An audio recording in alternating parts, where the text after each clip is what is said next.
My mother used to buy bathing suits with blowholes in them. It was just... But my parents... I don't want to go into my childhood here because it's wrong. My parents hated me, okay? We're all going to hear the story, aren't we? My parents hated me too. My parents... All I ever heard growing up is, why can't you be like your cousin Sheila? Why can't you be like your cousin Sheila? Sheila had died at birth. They just...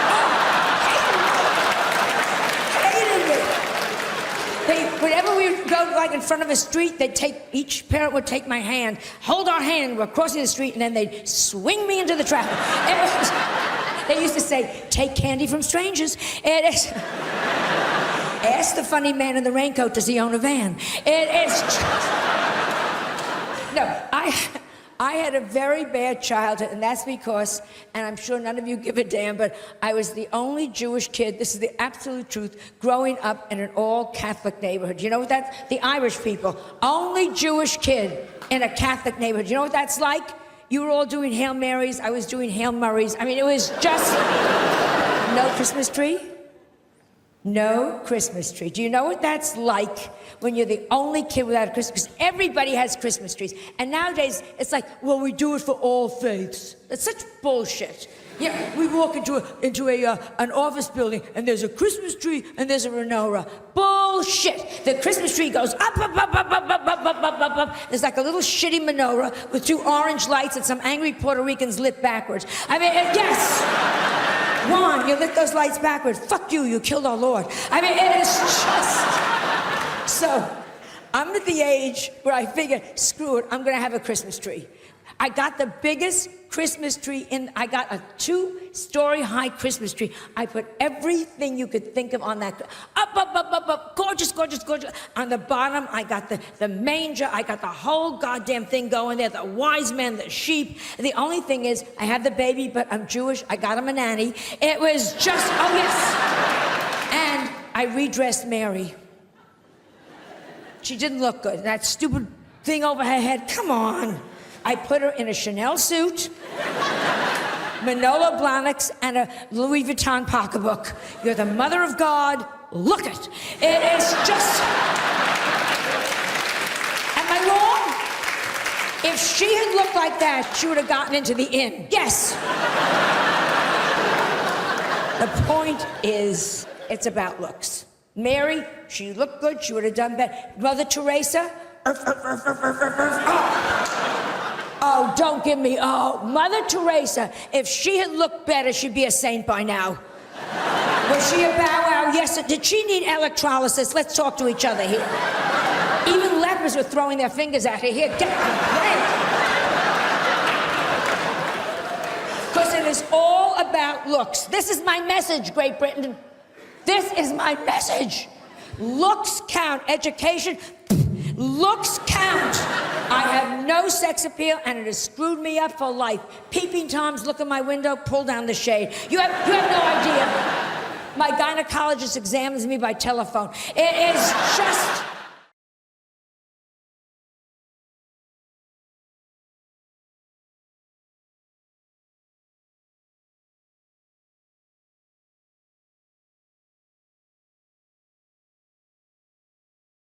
I've got the memory of an elephant.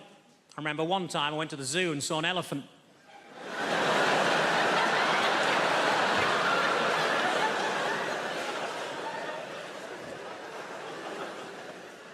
I was disappointed to find that Dunkirk wasn't actually a biography of William Shatner.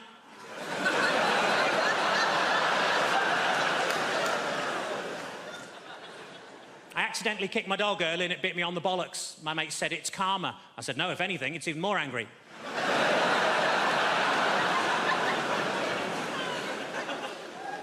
I tell you what always catches my eye, short people with umbrellas.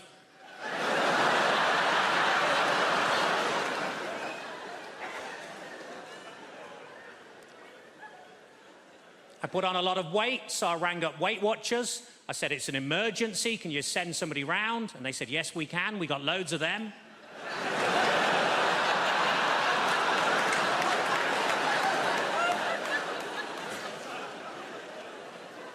I was actually thrown out of Weight Watchers for making sarcastic comments at the weekly weigh-in. As you can imagine, I accepted the decision with huge grace because they threw her out as well.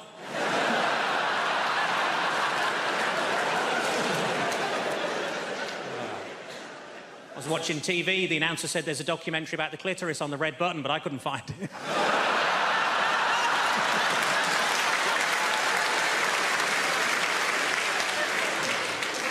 I was in a fancy lingerie shop.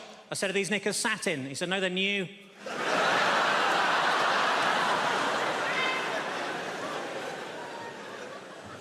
I didn't know what to get my little niece for Christmas, so I asked my sister what she's into.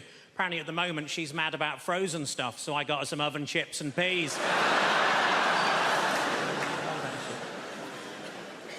It's been a tough week. I got myself a memory foam mattress, and now it's trying to blackmail me.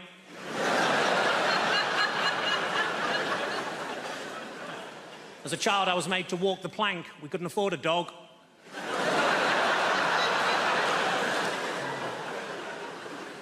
I went on a positive thinking course. It was shit. You would be. And it was half empty. The area in a Nando's between the front and back door is called the peri-perineum.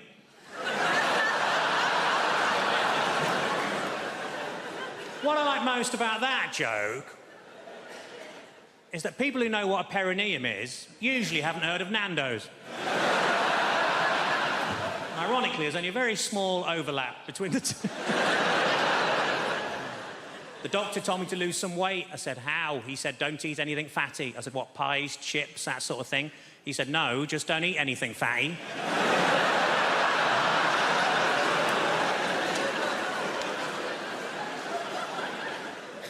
Old lady names are very much back in fashion at the minute, like Lily or Elsie or Rose, and we wanted something like that for our daughter, but we couldn't decide, so in the end we just called her Nan. So we should grow into it. As much as you want to save animals, I'm pretty sure you're not going to do it by buying cosmetics.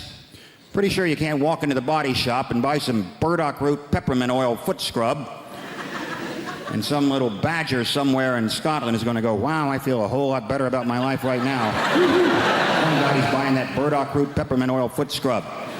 I don't see the point in testing cosmetics on rabbits anyway, because they're already cute. Then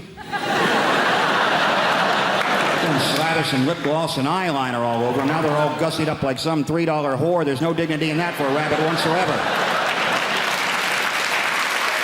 You want to test out cosmetics? Test them out on big game, because they stink. Get up under a hippopotamus there and get some roll-on deodorant under his armpit. See how fresh and self-assured he stays all day, huh? Little lip gloss on a beaver. Real beaver. Stay with me, fella. Real beaver. Right? Dam-building, log-eating beaver. If he's charged through 60 logs and he's still wearing that lip gloss, that's some damn good lip gloss right there, ladies and gentlemen. You know this whole thing about, you ever meet someone famous and you tell your friends, and then they say, well, what was he like? Because all they really want to hear is that he was a prick. That's why they like to say Tom Cruise is the nicest guy in Hollywood.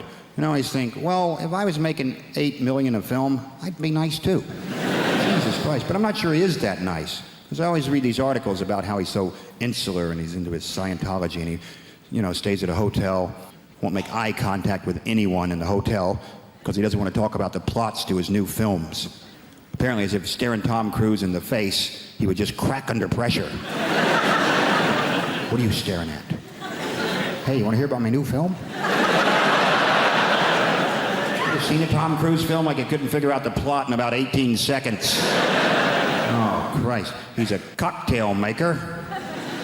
He's a pretty good cocktail maker, too. Till he has a crisis of confidence and can't make cocktails anymore. And he meets a good-looking woman who talks him into being a better cocktail maker. A riveting piece of cinema that was. Then he's a race car driver. Pretty good race car driver, too. Till he has a crisis of confidence. Can't race cars anymore. Then he meets a good-looking woman who talks him into being a better race car driver. Then he's a jet pilot. Some of you are starting to see a pattern emerge here. Pretty good jet pilot? Yes, he was. Until he had a crisis of confidence, couldn't fly jets anymore. Then I believe he met a good-looking woman who talked him into being a better jet pilot. Then he was a sports agent. Then he was the brother of a retarded guy. And he was a pretty good brother of a retarded guy until he had a crisis of confidence and wasn't so sure he was such a good brother of a retarded guy. And then he met a good-looking woman who talked him into being a better brother of a retarded guy. Then he was some kind of, I don't know what he's in now, War of the Worlds. Maybe he fights the world. You know what? I bet he's a pretty good world fighter. But at some point he'll probably have a crisis of confidence. You're gonna meet a good-looking woman who convinces him it's okay to fight the world. Could be a Scrabble player for all I care. He's a pretty good Scrabble player. Till he draws all vowels. Has a crisis of consonants. And he meets a lovely Welsh woman who teaches him a lot of words he's never heard before. It's lovely to be here. I've come all the way from Brighton. Just in case you're wondering what this haircut is about. Might be a new face for some of you people. Don't panic, the BBC invited me here because they needed a beige lesbian. So I'm just here to tick some boxes. Not your box, madam, just a metaphorical box. I'm half Spanish, that's what's happening there. I've got a Spanish mum, and she lives here in the UK. It's all very legal. She's lived longer in the UK than she's ever lived in Spain, but the brilliant thing about my mum is that she's never lost her accent. She talks very, very quickly. She lost her words she cannot pronounce. Lost her words she cannot pronounce, huh?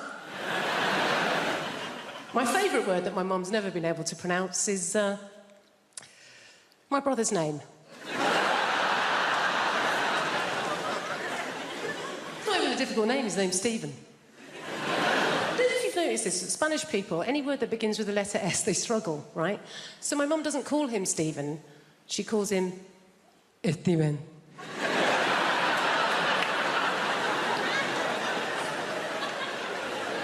What's his name, Mum? Steven. Is it? Isn't it just Stephen? Jennifer, I know his name is my son. It is Steven! You don't want to mess with my mum. She's not like British people here in this country. We can be quite passive-aggressive, can't we? She's just very aggressive woman. I don't know how my mum's never really coped in this country, and I think it's because, like a lot of Mediterranean people, she's quite loud, yeah? She's got one volume, it's like this. Hello! How are you? Whereas in this country, particularly if we're middle class, we tend to be low talkers, don't we? We don't like to raise our voices, do we? Why? Because we've got money.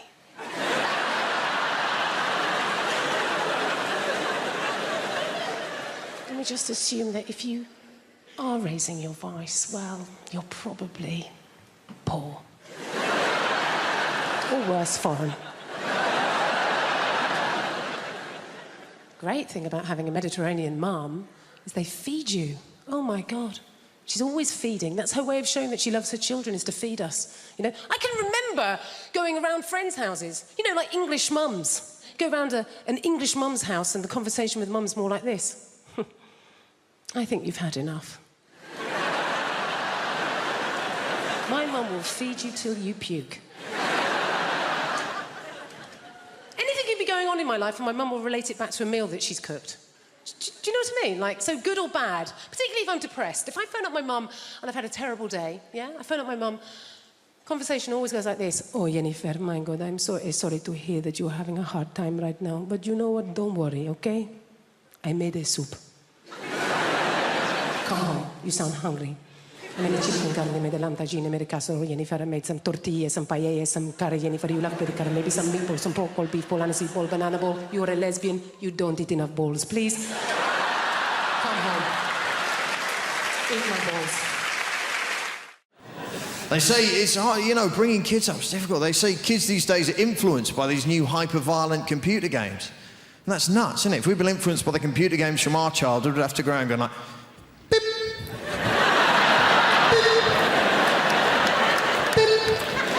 Rubbish, wouldn't it? No one would play with that kid with beep, beep. Can I be in your gang? No, you're a bit weird, mate, to be honest.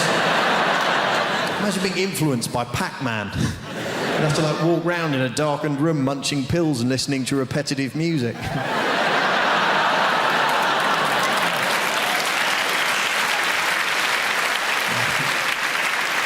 The younger people laughing and clapping, the older ones going, who is this Pac-Man you speak of? It's not one of the rough boys from the estate, is he? There were some rough kids where I live, and they're not being rough, they're just being confusing. You know, you come out of your house, they go, yeah, your mum makes gravy for leopards, innit?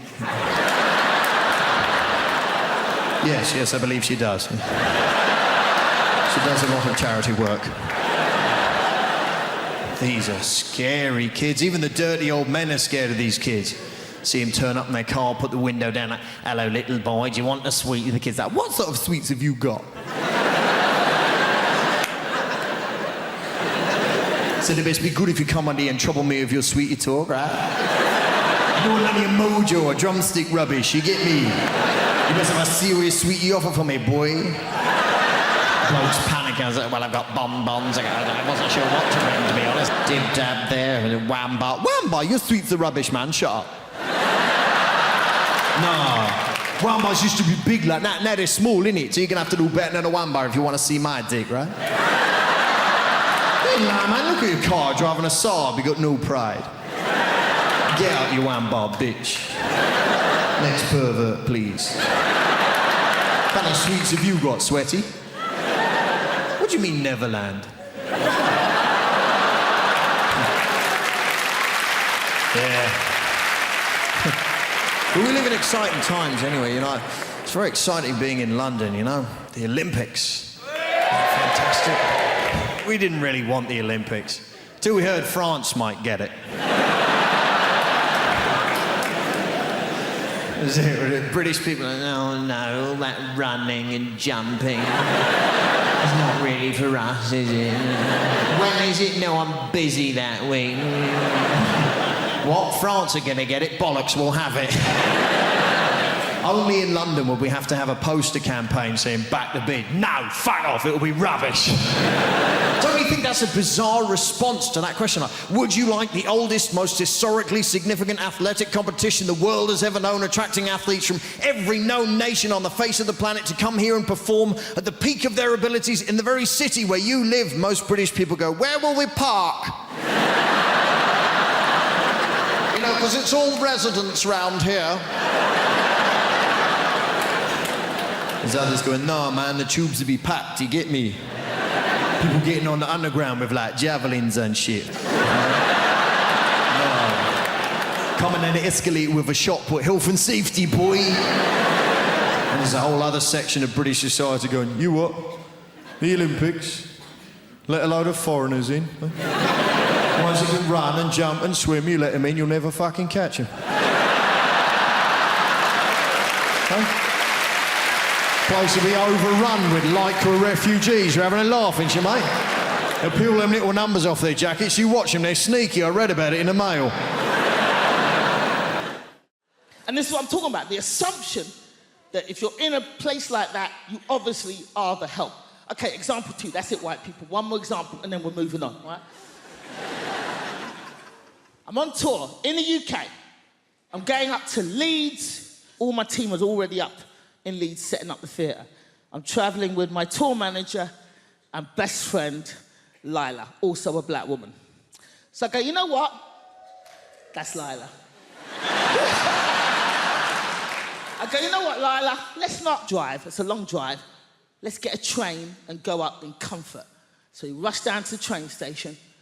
I buy us 2 first-class tickets. There's a train leaving, so we jump on the train takes off. And we're walking through the train towards the first-class carriage. We walk into the first-class carriage. This white woman is sitting at a table.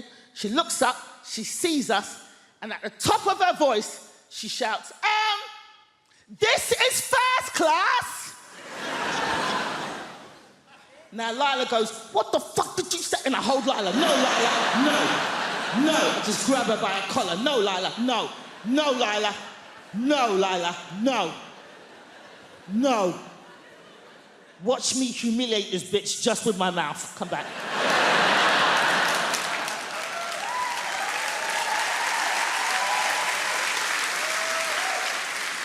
So at the top of my voice, I say, "Thank you, lady."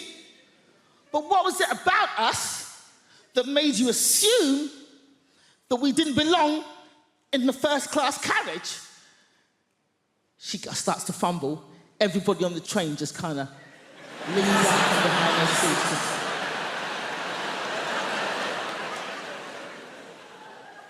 And she gets flustered. She's like, and then all she could think of was like, "I thought you were lost." And I was like, "How'd you get lost on a moving train going in one direction, bitch? How?" Now, this woman was not alone. She was with her husband. Her husband was sitting opposite her at the table, same table.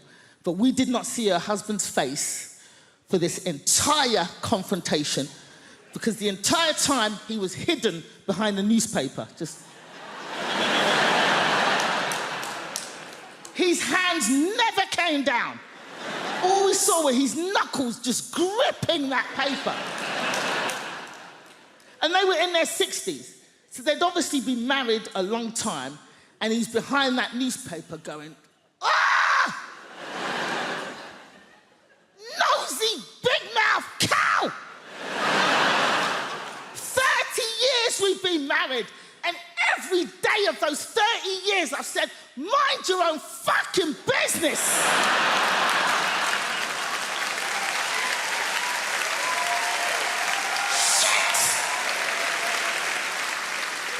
And now we're both gonna get beaten up by these two black boys.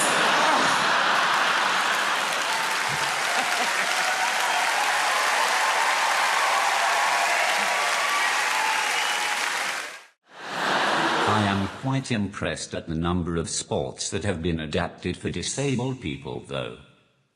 It's nice that they are so inclusive these days.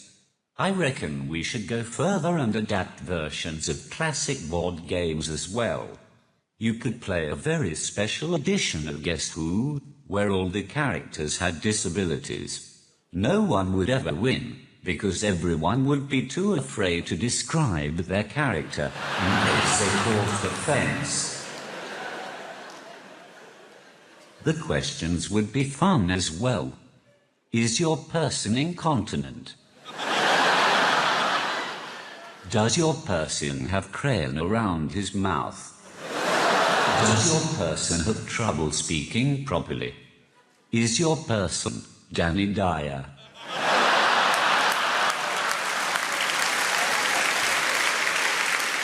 You could also have a disabled version of Monopoly, where every space is just free parking. Speaking from the personal experience of a bloke with a disability, I think that the dating game is much harder for people like myself. I've tried speed dating.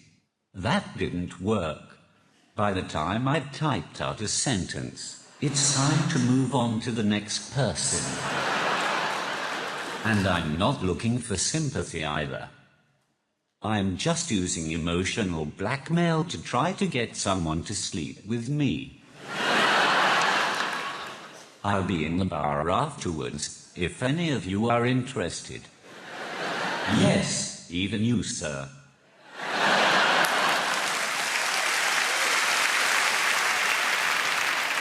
One of the main problems I have with dating is that I find it hard to approach girls in the traditional sense. I don't have the ability to chat up a woman. When I meet a girl, I have to type them up. And that just sounds wrong. You type up your dissertation, you type up your will, and you type up your letter to your grandma. There's nothing sexy about being typed up. Even if there was, when you're typing excitedly to a woman and accidentally spell something wrong, autocorrect is a ducking nightmare. For example, I once asked a girl if she had a pen I could borrow, so I could write down her number. I didn't expect it to say, "Can I borrow your penis?" So you can imagine my surprise when she pulled it out right in front of me. It's at this point in my set when I like to remind people that I'm not related to Stephen Hawking in any way. In fact, the closest I have ever come to being Hawking is when I went to see The Theory of Everything at the cinema. It's the movie about Stephen Hawking and his life. I didn't go to watch it though. I just went so that I could sit at the back, say random sentences on my iPad, and fuck with the rest of the audience.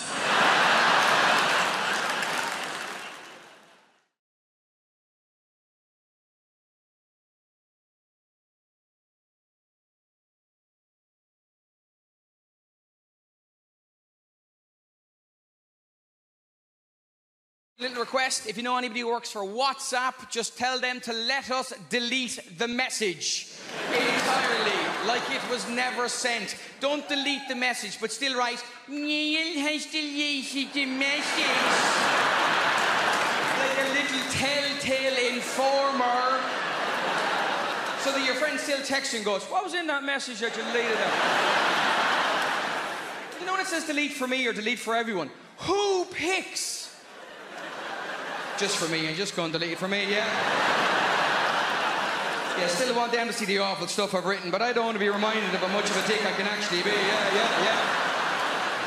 It's like getting a tattoo removed and walking into the laser place going, what are my options for tattoo removal? You got two options. First option, we shine a laser on your leg, remove the tattoo so no one will see the tattoo. What is my second option? We shine a laser in your eyes so you won't see the tattoo.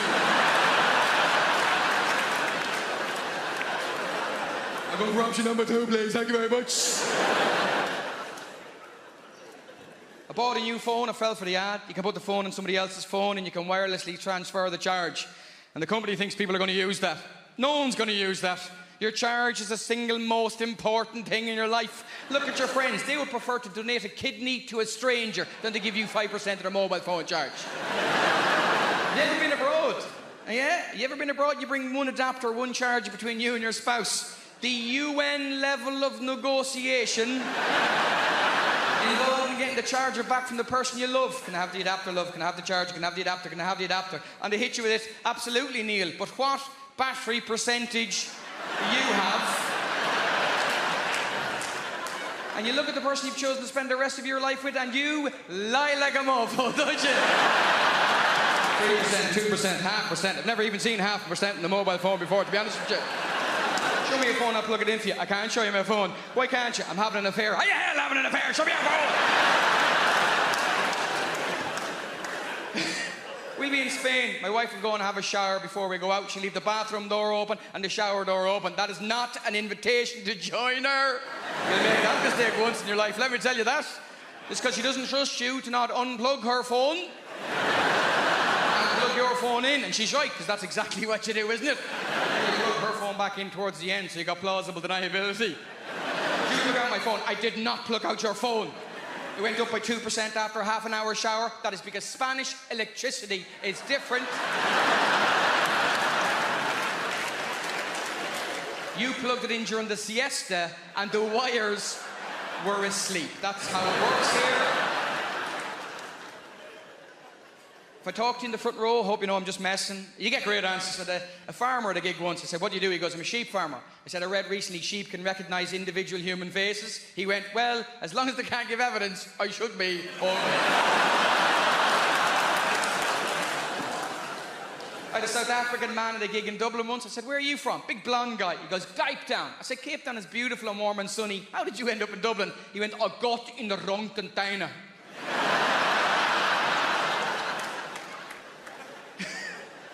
The Irish guy, lovely fella, big guy, you know. Apparently we're going to be the most overweight country in Europe in a few years.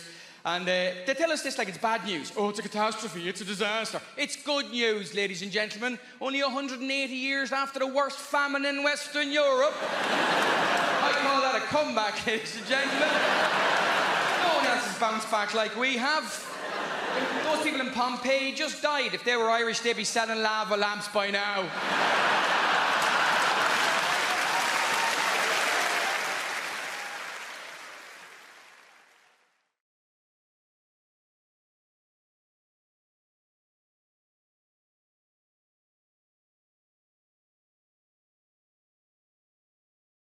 London, just a city dragging itself up by its cranes to ever new heights of unaffordability. It's been that way for years now, right? It's just a playground for the super wealthy and their offspring. And I'm not from that sort of background myself, regardless of what you may think from the way that I just pronounced the word years.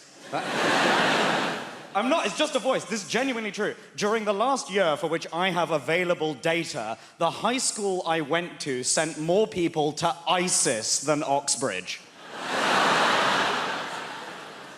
Let you guess which way I went?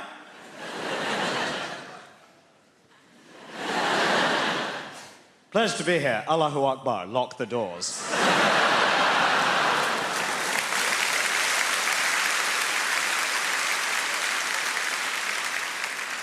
You might think the last line's obviously a joke. I'll get letters.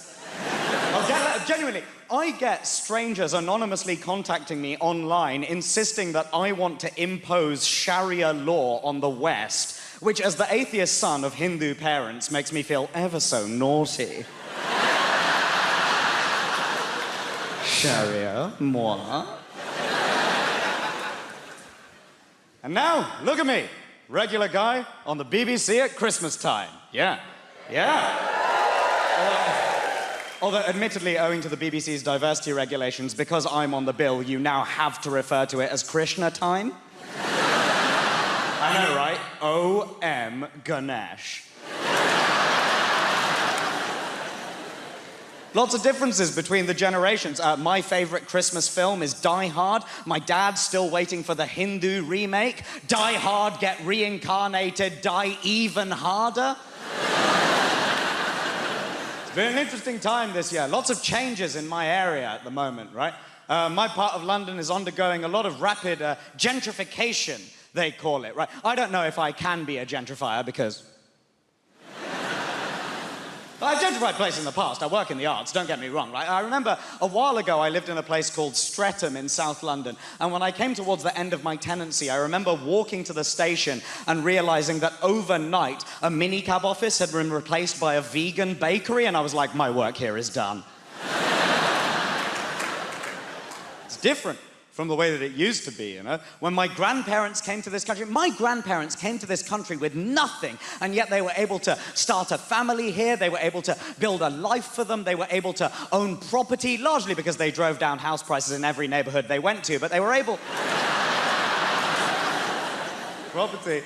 It's not like that anymore for the different generations, right? So what do the young people do? You wait, you're probably watching this at home, all the generations together at last at Krishna time. Huh? All of the young people waiting for a grandparent to cough and hoping that that's what's finally going to get them on the property ladder. The problem is, as with any kind of inequality, with intergenerational inequality, the deck is stacked and we pretend it's a question of priorities that's made outcomes not identical, right? The number of times that I've heard, oh, you're worried you'll never get on the housing ladder, but you'll spend £3 on one of your fancy coffees, yeah? Oh, yeah, well, you'll never get a little flat, but you'll spend £3 on one of your fancy coffees. Bruv, that's because you bought all the £3 houses. Few of those left, I'd prioritize that over a gingerbread latte. That is not the world that we currently live in, right? Guys, I currently, as an individual, earn more than both of my parents did, put together, adjusted in real terms, when 23 years ago they bought a 4-bedroom detached house in North London. The problem is my fondness for brunch. Sure.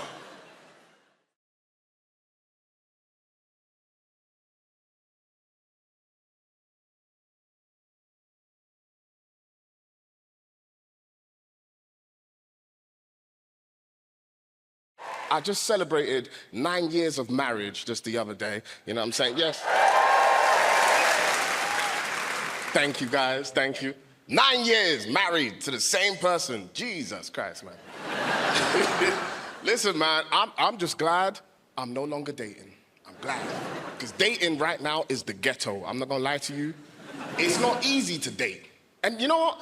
The thing about dating is, every time I see someone out, I'm like, how are you affording this? You know what I'm saying? It's a cost of living crisis. When I see people out eating food, I'm just like, I don't know how you're doing this. Even I'm on TV, and I still take my wife to the local chip shop. You know what I'm saying? Like, I'm like, you're not getting this Taskmaster money. No. Nah, man. The dating. Back in the day, I used to get rejected a lot because I'm short. You know what I'm saying? Short guys, yeah, we don't get no love, man. Short guys. I'll be on the phone talking to girls, and I'll be like, you know, yeah, babes, I want to take you out. She'll be like, oh my God, how tall are you? I'll be like, yeah, I'm 5 foot. Hello? Hello? I am happy. I am married, and I've got 2 wonderful children. Me and my wife got 2 beautiful children, 8 and 1, right? Now, the 8-year-old, that's a boy, right? And my boy is crazy. Make some noise if you got sons in the building, make some noise. So you know what I'm talking about. Boys are crazy, right? It's not just me. Have you ever just looked at your boy and been like, what the hell are you doing? Every day, right? My son is obsessed with superheroes. He loves superheroes, right? Which is a bit weird in our household because we're like devout Christians, like especially my wife. We love going to church, right? My wife is definitely getting into heaven, 100%. Like, hopefully, I'm her +1. I hope, you know what I'm saying? I'm gonna be like, no, I'm with her. No? Okay, cool. You know what I'm saying? The reason why I bring that up is because last year, Halloween, my son, he wanted to go trick-or-treating, right? Which is a bit weird in our household. Again, we're Christians. And he was just like, Mom, I want to dress up as a superhero. And my wife was just like, there is no superhero in this house other than Jesus Christ. So she dressed him for Halloween as Jesus Christ. This guy went out trick-or-treating, giving out bread and wine. You know what I'm saying? Like, he was like, God bless you. Yeah, God bless you too. Oh, God bless you. One day, me and my son, we were at home. We're by ourselves, right? I'm downstairs, I'm watching TV. My son is upstairs, right? He's doing whatever he's doing, right? And it got silent. And you guys know what happens when it goes silent with a child. It means they're doing something they should not be doing, right? And then out of nowhere, I hear a loud thud, just boom. I'm like, oh God, what's that? And then my son's just like, Daddy! So I run to the hallway, and my son is standing at the top of the staircase, dressed in a DIY superhero outfit, right? And he's just standing there, he's like, look, Dad, I'm a superhero. And I was like, uh-oh. I was like, son, you might want to take that off before your mom comes home, all right? And he's just like, no, Dad, look, I can fly. And as soon as he said that, I'm not gonna lie, it got slow motion in my house. I was like, no. And my son was like, a part of me was just like, let me let him fly so he can break his legs, you know what I'm saying, and calm down.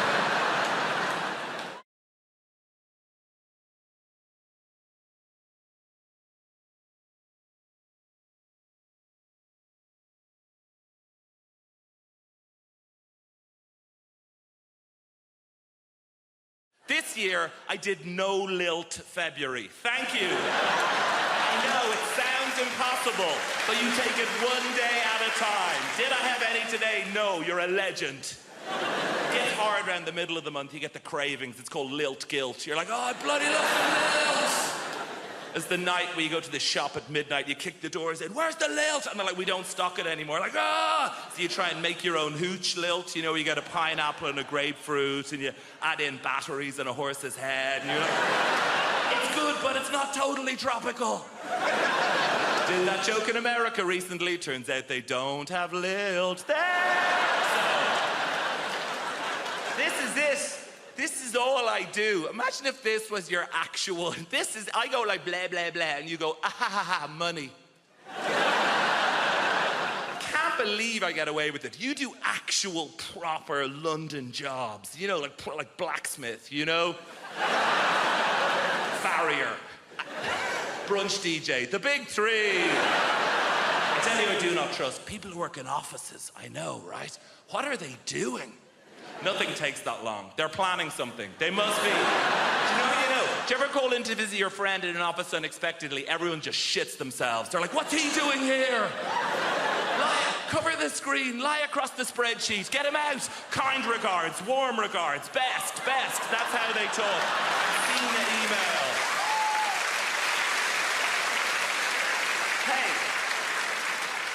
I know what it's like in the real world. Look, sometimes I check in your world. Oh, gross, back to showbiz. And... No, I'm very self-aware of the level of fame that I have. I was in a supermarket recently, and an older lady came up to me, and she put her hands on my shoulders, and she said, "You are vaguely familiar." And that is it. I did a gig in Wrexham, and I was at an ATM machine, and a guy cycled by, and he shouted at me, "Surprised to see you at an ATM machine." And I've been obsessed with it since then. What did he mean? On the one hand, is he surprised I don't have a butler to go to the ATM machine for? No, I think it's the opposite. I think I'm surprised you have any money whatsoever doing keyboard horse shit. Here's my greatest ever showbiz tale. I did a gig in your Milton Keynes recently, thank you, and I was staying in the Milton Keynes Hilton, and she is the least well-known of all the Hilton sisters. And I checked in after the gig at like 12:30. Room 303 is where this took place. Open the door, TV on in the room. Not that uncommon in the chain hotels. I guess it's to welcome you. But get this, on the TV is me playing the shitty keyboard on some show. Immediate thought is like, is this a service they provide to all guests? If so, no, it's the realization, this is it. I've arrived, and I waltz into the room, down the little corridor with the loo away to the left, and as the room opens out, there is a fully naked man lying on the bed. So they've given me the key to someone else's room, but he is lying there, watching me on the TV, and he looks up.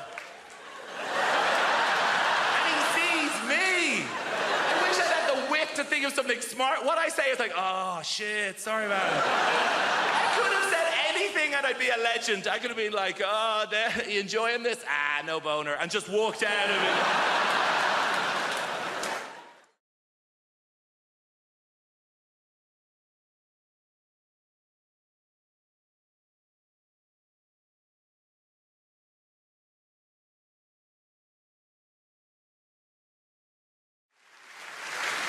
I've made a list of pros and cons, because I've been spending a lot of time in brothels and prisons.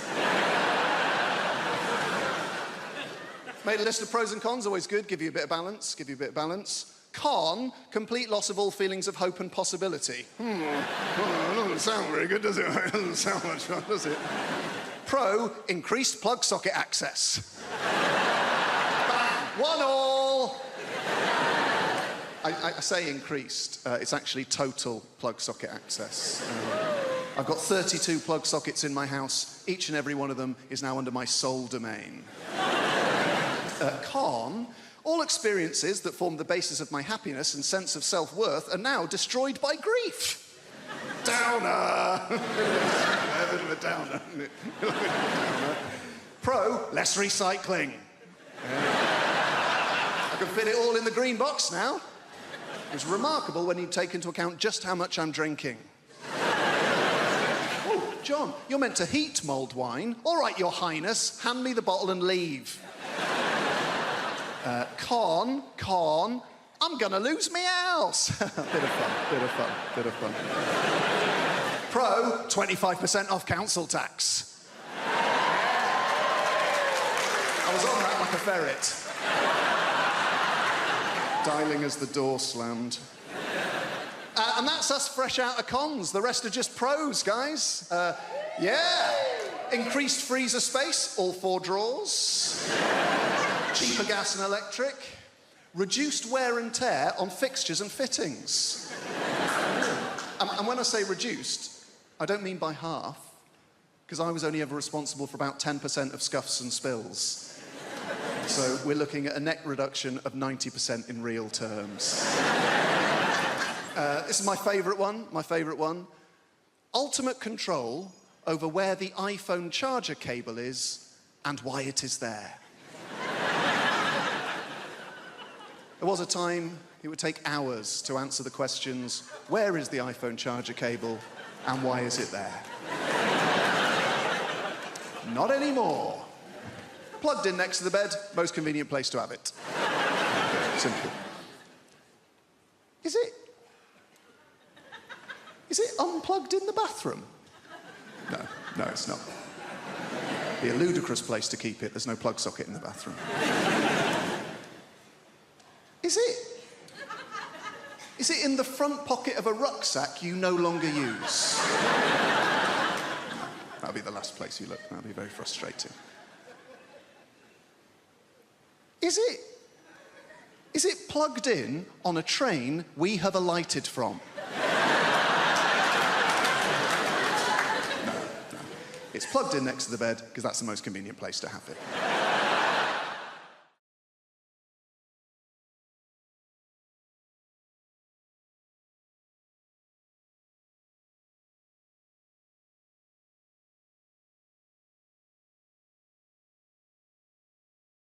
I sort of feel like if you've got enough money, you can sort of just pay somebody to diagnose away your shit personality. And I consider that money well spent, by the way.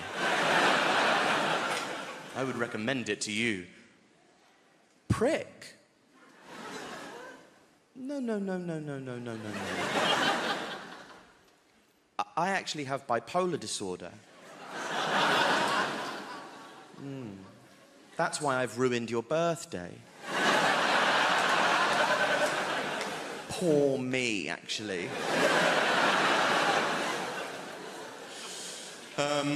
Now I always thought there was a system. Like, adult ADHD has changed everything for me. I didn't realize that was a thing. I thought it was a childhood thing, but now there's adult ADHD, which has confused the whole process for me. I thought the process was that if you had a child who was shit, you would say that they had ADHD. And if that child who is shit grows up to be a shit adult, you would say that they had bipolar disorder.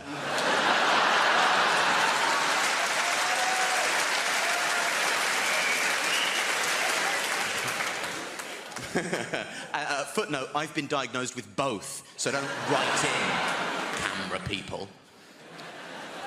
Anyway, a lot of people might suffer with mental illness, and that's, you know, it's a pervasive phenomenon. A lot of you might have depression. That's your sort of garden variety mental illness. That's your standard fare. And if you do have depression, my advice to you and the community at large would just be to keep it in there. Bottle it up. Whatever you do, don't tell me about it, because I don't care. I don't care if you're depressed. I'm bored of it. I just don't want to hear about it.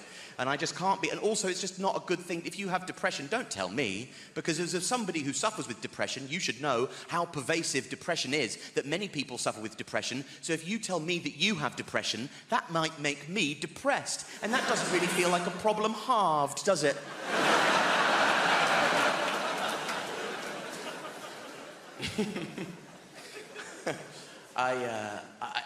It doesn't. It's not, I just don't tell me about it, you know? Depression is an economy based on resource scarcity. And what we've done now is we've flooded the market with depression, and it's lost all of its value, and I don't care if you're depressed. Depression is currently in its Weimar Republic era of hyperinflation. And we're all wandering around with wheelbarrows full of depression going, would you look at all of this depression? And I'm there going, that's actually not as much depression as it looks like. That won't even get you a loaf of sympathy down the shops these days. My friend said to me recently, with the confidence of a man saying something new, that's lovely. He said, I just think we need to talk more about male mental health. Oh my God, how could there possibly be time to talk about it any more than we already do? We are talking. I know that we all have different perspectives, different cultural backgrounds. I can see you, or feel you rather, like moving away from me. Okay? Let's all keep lighthearted about this. I don't want to have to say only joking, given the context of what this is, okay?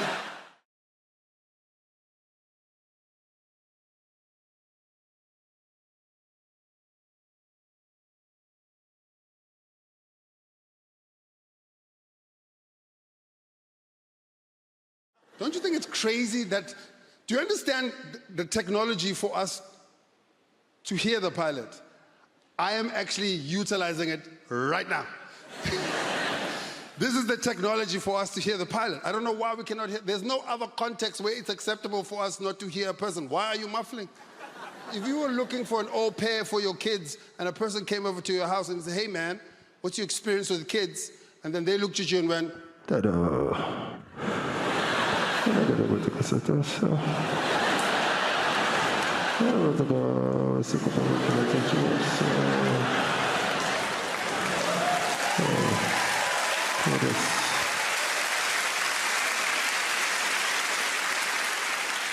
Like, you need to get out of my house, son. Weird things happen in airplanes. Weird things, like crazy things, bizarre things. Like, how bizarre would it be right now if someone walked in here and started selling us watches and perfume? Would that be the most bizarre thing? But it happens all the time in airplanes. No one's ever gone, huh, this is crazy. This is that English polite thing. Oh, I've already got one, yeah. I'm not looking at the moment, yeah. Not every airline should be selling watches, though. Like Ryanair, no business selling watches. You need the watch, Ryanair. Your flight's 7 hours late. And also, why am I buying a 400-pound watch on an 11-pound flight? This makes no sense. Yeah, being in London is cool. I like being in London. One of my favorite things with being in London, there's so much to do. I try to buy a ticket online to watch Wimbledon. Yeah, man. The Wimbledon final, I was like, I'm excited. Went online, it was £3,000. I was like, what? £3,000. Okay, I'm not saying I wouldn't pay £3,000, right? I'm not saying I wouldn't pay £3,000 for a Champions League finals ticket. But I'm not paying £3,000 for a sport where someone is going to tell me, quiet, please. Are you out of your mind? For £3,000, there will be no quiet, please. For £3,000, I'm rubbing my nipples center court. Are you out of your mind? My brother, 3,000. Oh, it's a lot of money. 3,000. My brother, £3,000. For £3,000, I should be able to whisper some advice in Roger Federer's ear. 3,000. I should be able to walk into the court. Sorry, Roger. Come on, forearm. Let's work on that. Come on. My brother, around 3,000. For 3,000, I should be able to punch a ball boy in the face. For 3,000. Could be walking across, picking up a ball up. Uppercut him in the nose. He'll be so confused. What was that for? I'm like, no, it's part of the package. If you look carefully, I can kick you in the balls.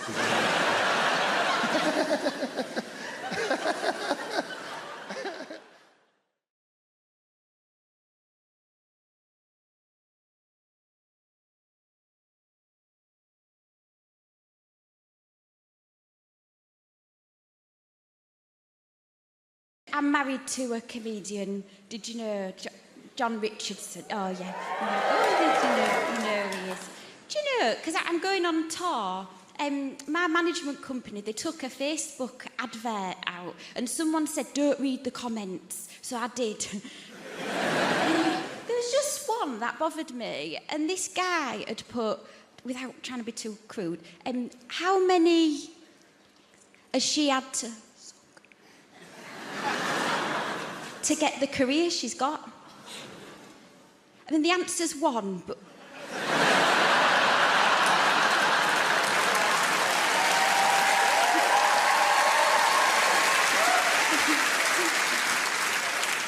It's weird to applause that, isn't it? It's only weird for my granddad who's watching. That's not weird. You've made that weird for an 87-year-old. Anyway, but the thing, because I don't know if you've noticed, but I've started to do a bit of telly now, and I'm in this weird stage where I'm getting recognised, but I'm not used to it yet. And I walked in a pub last night, and there was a woman staring at me, and I thought, what are you fucking looking at? And then I realised, oh, it's me. I did, you know Michael McIntyre's The Wheel? Have you seen it? The game show? I lost someone £98,000.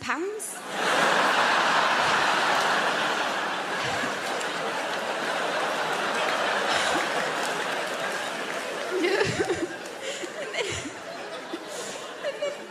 If you've seen the show, you know they go back down in the ground. When he went down, he turned to me and said, I've had a lovely day, thank you. That would have slapped me. We're both vegan now. I'm a vegan that likes steak for the iron, and John's a vegan when he's interviewed on TV.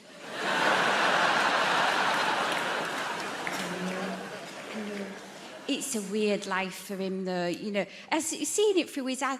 The situations we're getting for... Because he's been on TV 10 years. We went and did this gig, you know, in a school.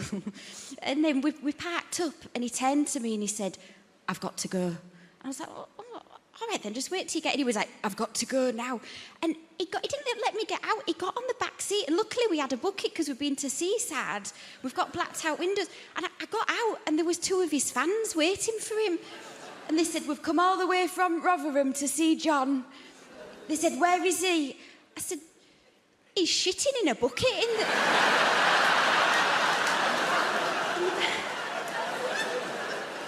back of the car. And they said at the same time, we'll wait. But we're both vegan. And then when we go out for a nice meal, I'll order the steak for the iron. And he'll order butternut squash. And then he'll be looking at my steak and he's not listening to what I'm saying. And so what I do right at the end, I go, oh, I can't eat that last bit. Oh, what a waste, like that. And then we just swap the plates round and it's all in silence. And he eats this bit of steak, and the look on his face after he's eaten it is like, you know those Facebook adverts that go viral of the deaf baby when it gets a hearing aid?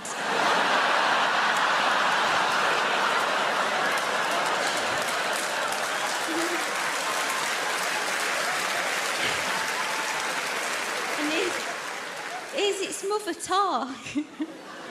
That's what it's like.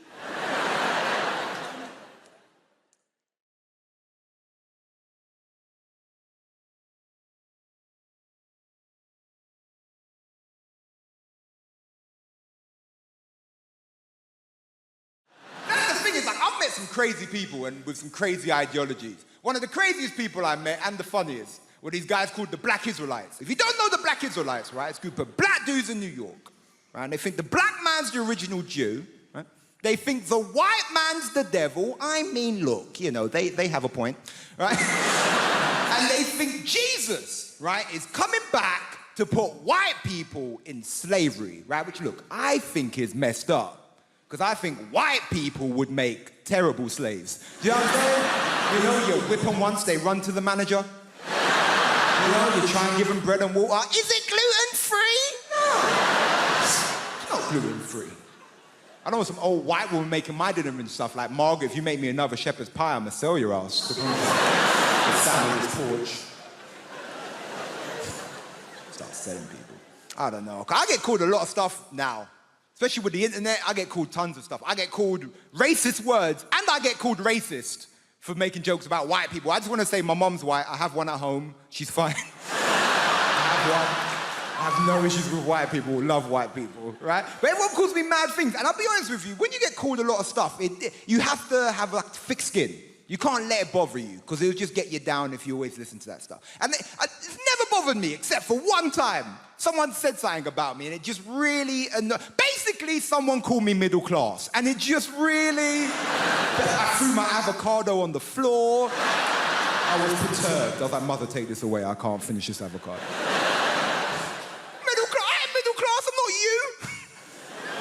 I'm from Ilford, man.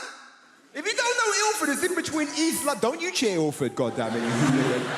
Ilford is horrible. It's in between East London and hell. That's where Ilford is. Don't want to go Ilford, right? It's that weird thing. It's like you work hard and then people think they can take away your identity from you. And that's like a weird point. It's like you can't be working class because you've worked hard. You get to play lovely gigs like this. You can't be what you are. And the thing is, like, I am working class in my heart. But there's a conflict. My brain says different sometimes. You know? Like, sometimes my friends will call me from prison. It's just what it is. It's just what it is. They'll call me up and they'll be like, yo, Jamali, you need to start repping for the mandem. And I go, you know what? I need to start repping for the mandem. They say, you need to start saying free the mandem. I'm like, you know what? I need to start saying free the mandem. And that's in my heart. I believe that. We should free the mandem. But then my brain goes, yes, Jamali. But now you have stuff they want to steal. So I'm like, yeah, free the mandem. If they've completed the course, maybe. I don't know. Free them up if they've, if they've repented. I don't know. Because they ring me up, they'll be like, yo, say free Ginger J. Free Ginger J. Say free Worm. Is Worm still locked up? You better free him. Say free Killer. Nah, I don't know about Killer, man. I'm not saying we should never free Killer, just don't free him where I live. Because I live in a nice gentrified area now, just what I'm saying. So it's like, and I'm angry at gentrification, but it's hard because it's delicious. I'm drinking my latte going, oh, these hipsters, do you know? Like, so yeah, free hit Killer, but just not where I live, not in my community. Because gentrification is a weird one, because does anyone remember when London was shit? Like, Hammersmith was shit. None of you would have been able to be here. It was that bad. It was never Peckham shit. Peckham was shit. I go as far as Bethnal Green and look at Peckham through a telescope. That's as far as I go. But gentrification is a weird one because can we disagree that you see like middle-class hipsters that moved to the ghetto pre-gentrification are some of the most bravest people in the world? Only a hipster can go to the hood and go, no, I see potential. Seriously.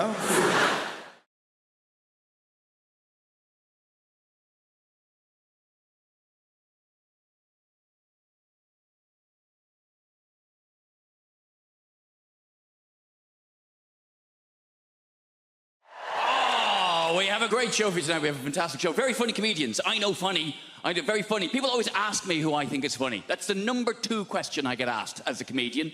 The number 1 question I get asked as a comedian is, have you ever died? As soon as you tell someone you're a comedian, first thing they want to know, oh, you ever died? Oh, what's it like when no one laughs? Oh, tell us about the worst gig you've ever had in your life.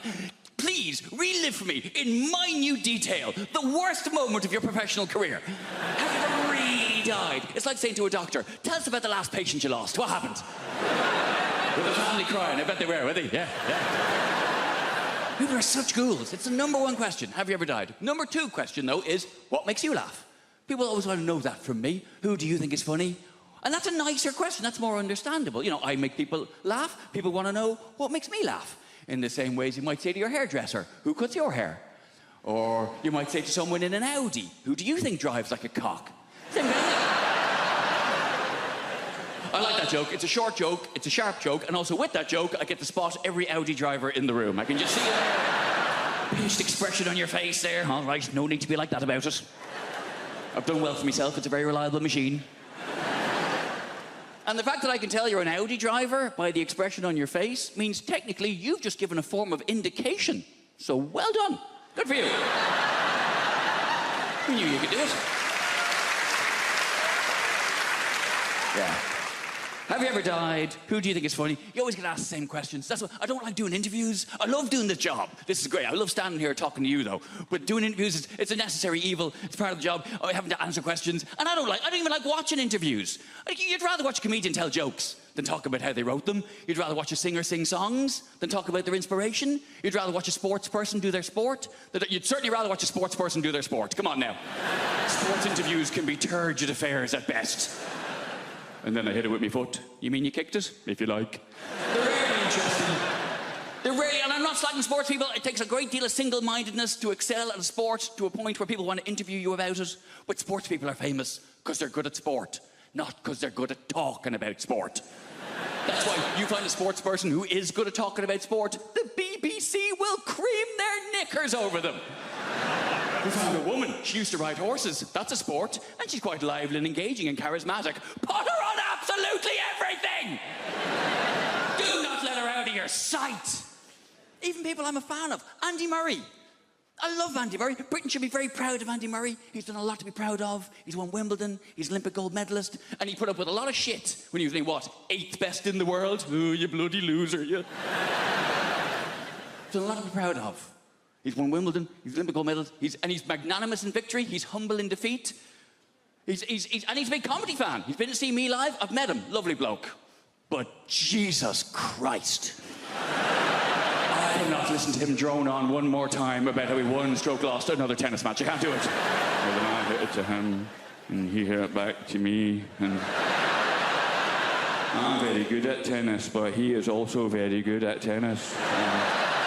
Some days I'm better at tennis than he is, but I think what's happened today was he was slightly better at tennis than I am, and that's maybe why he won the game of the tennis. Oh, for God's sake, man! I'm not very sporty, you can probably tell. I like hill walking. Doesn't really count as a sport. I like hill walking and camping. Proper camping, though. None of your glamping bullshit. Glamping. Derivation of the words glamorous and camping, where you stay in a yurt, which is more expensive than a hotel. What is wrong with you? A lot of people don't realise yurt is a derivation of the words eura and twat. A lot of people don't realise that. Do you love London? I love London. I feel like London is created by the people, right? Who are just crazy and sexy and ambitious. I got into an Uber the other day, not bragging, and I got into an Uber and the driver, he said, would you like to have the radio on? And I was like, I don't mind, it's up to you. And then he said, well, actually, I make my own music. Do you mind if I put some of that on? No, I don't. And then he put on Drake's new album. I wonder how often it works. I wonder how often there's a middle-aged white woman thinking, oh, well, he looks like Aladdin and he sounds like confidence personified. Pull over and jump in the back, Nikolai. I'm having a good life. I have recently started doing yoga, which is just change. Yes, woo for the yoga over there. Are you a team? I'm new to it. I love it. Yoga has changed my life. It's brilliant. Yoga is my new drug. My old drug was drugs. Which I'm not going to say anything positive about because it would be incredibly irresponsible. I'm not going to say anything positive about drug taking. What I will say is I didn't take MDMA until I was 32, and it was such a relief to know I could be happy. The equipment's broken. But yoga is nearly as good, and there's no downsides. It's given me a whole new language. My favourite new word is namaste. Yeah, it's a very old word, it's very sacred, and it means the yoga has finished now. And then you're allowed to leave. I think that the key to being happy as you get older is self-acceptance. Like, I have to accept things about myself now. Like, I'm 36, I thought I would have children by now, and I don't. In an ideal world, what I wanted to self-fertilise. I wanted to have children that were exactly my genetics so that I could show them to my parents and go, see, it was my childhood, they're fine. Science can't do that yet. And then I had a crazy day last month where I just thought, I'm just going to buy some sperm. I'm just going to buy some sperm off the internet. I've got a good job. I'm just going to buy some sperm. Guys, sperm is so much more expensive than I thought it was going to be. It is tens of thousands of pounds. We are all wasting a valuable resource. 17-year-old me would have been a millionaire if I'd learned how to catch it and chuck it in the freezer. So expensive. It's a shock. I do think self-acceptance is the key. Like, there's things about myself I don't like, but I just have to accept now that they're not going to change. This is who I am. Like, so for instance, I don't like art. I think art is rubbish. I think lots of people think art is rubbish, but we're too worried of looking stupid, so we go along with it. I think that the worst art form is theatre. Right, okay, I can sense how unpopular this opinion is. Hear me out. I think theatre is diabolical. Look, I do, look, and also, I'm aware, if you are a performer of some kind, if you're an actor, look, please don't be offended. I don't mean being in the play. Obviously, if you're the person in the play that gets to put a wig on and walk up and down and move your arms and project your voice, saying things like, I think you'll find you're contradicting yourself, Alan. Fun. Having to watch it. Dear Christ. I can't concentrate. I can't lose myself in the story. I know that it's not real because I'm surrounded by people eating crisps. And they don't let you look at your phone. So all you're thinking is, well, how long has it been? I've realised that the musician I want to be is the drummer from Coldplay. I want to be the drummer from Coldplay so badly because that dude is rich as shit and no one knows who the fuck he is.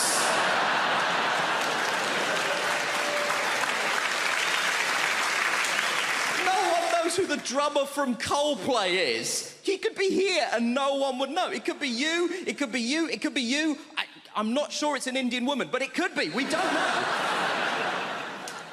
I'm obsessed with the idea that this guy has the best life in the world. And I was telling my friend about this, and she tried to tell me something that she was trying to portray as a bad thing. Apparently, he loves Game of Thrones, so he said to HBO, can I be in Game of Thrones? And they were like, yeah, man, you're the drummer from Coldplay. You can do literally anything you want. We'll restart The Sopranos if that's something that will make you happy, right?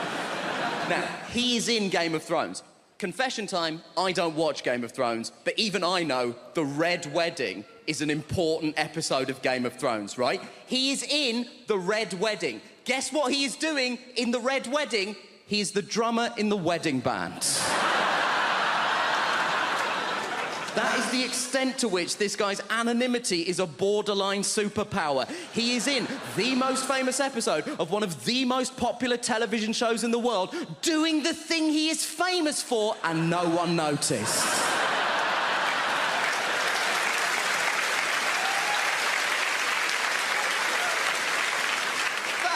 Kaiser Soze shit. And my friend was telling me that she read a supposedly embarrassing story that one of the actors told. One of the actors said that when they were shooting the Red Wedding, he was making small talk with the extras, and he got round to the drummer from Coldplay and said, "Are you a full-time extra?"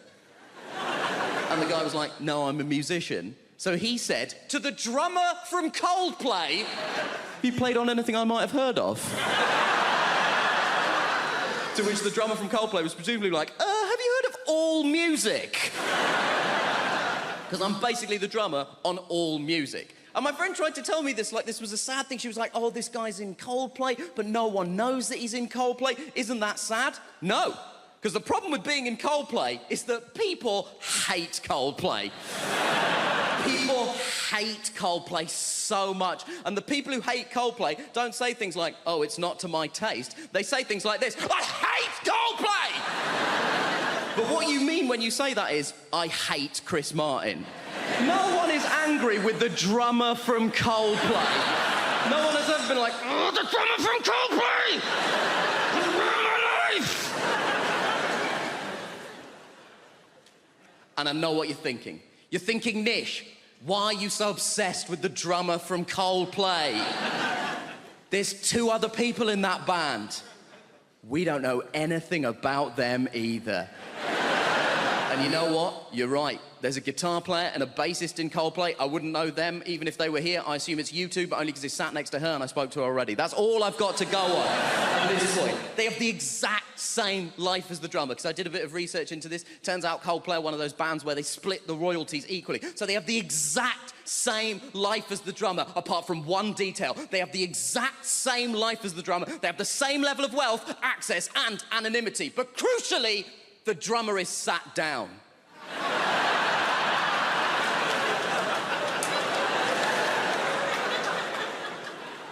And that is the dream.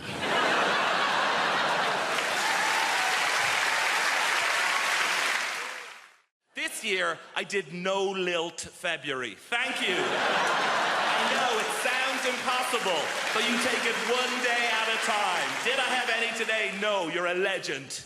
It gets hard around the middle of the month, you get the cravings. It's called lilt guilt. You're like, oh, I bloody love the lilt. It's the night where you go to the shop at midnight, you kick the doors in, where's the lilt? And they're like, we don't stock it anymore. Like, ah! So you try and make your own hooch lilt, you know, you get a pineapple and a grapefruit, and you add in batteries and a horse's head, and you're like, it's good, but it's not totally tropical. Did that joke in America recently. Turns out they don't have lilt there. So, this is it. This is all I do. Imagine if this was your actual... I go like blah, blah, blah, and you go, ah, ha, ha, ha, money. Can't believe I get away with it. You do actual, proper London jobs. You know, like blacksmith, you know? Farrier. Brunch DJ. The big three. I tell you, I do not trust people who work in offices. I know, right? What are they doing? Nothing takes that long. They're planning something. They must be. Do you know? Do you ever call in to visit your friend in an office unexpectedly? Everyone just shits themselves. They're like, what's he doing here?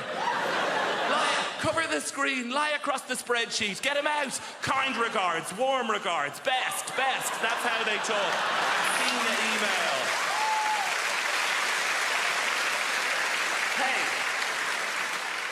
I know what it's like in the real world. Look, sometimes I check in your world. Oh, gross, back to showbiz. And... No, I'm very self-aware of the level of fame that I have. I was in a supermarket recently, and an older lady came up to me, and she put her hands on my shoulders, and she said, you are vaguely familiar. And that is it. I did a gig in Wrexham, and I was at an ATM machine, and a guy cycled by, and he shouted at me, surprised to see you at an ATM machine. And I've been obsessed with it since then. What did he mean? Like, on the one hand, is he surprised I don't have a butler to go to the ATM machine for? No, I think it's the opposite. I think I'm surprised you have any money whatsoever doing keyboard horse shit. Here's my greatest ever showbiz tale. I did a gig in your Milton Keynes recently, thank you, and I was staying in the Milton Keynes Hilton, and she is the least well-known of all the Hilton sisters. And I checked in after the gig at like 12:30. Room 303 is where this took place. Open the door, TV on in the room. Not that uncommon in the chain hotels. I guess it's to welcome you. But get this, on the TV is me playing the shitty keyboard on some show. Immediate thought is like, is this a service they provide to all guests? If so, no, it's the realization, this is it. I've arrived, and I waltz into the room, down the little corridor with the loo away to the left, and as the room opens out, there is a fully naked man lying on the bed. So they've given me the key to someone else's room, but he is lying there, watching me on the TV, and he looks up.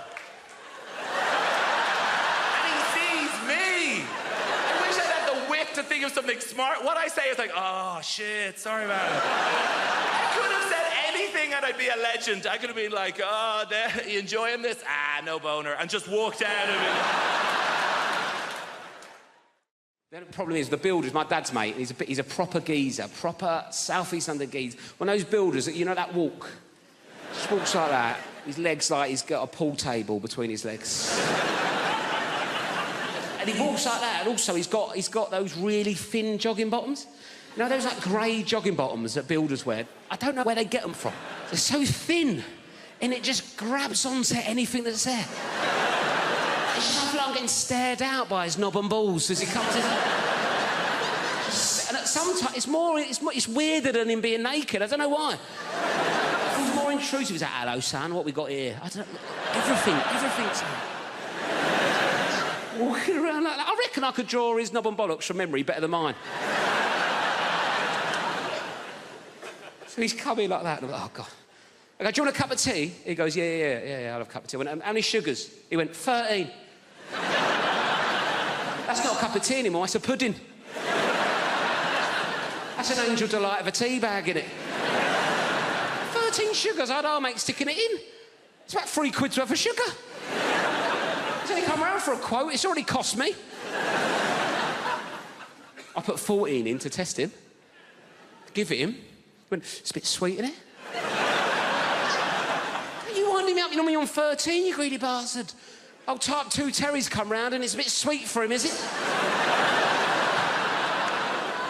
When are you going to do this job? I want it done before your foot comes off, all right?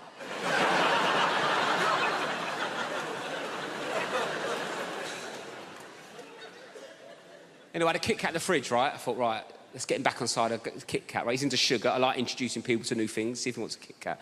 4-finger Kit Kat. Like, how would you eat a Kit Kat? 4 fingers? I've said that wrong, haven't I?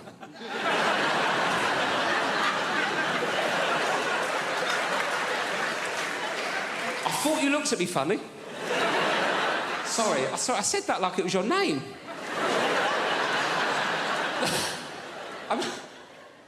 I meant to say... I don't know what I meant to say. I meant to how would you eat a 4-finger Kit Kat? But I went, how'd you eat a Kit Kat? 4 fingers.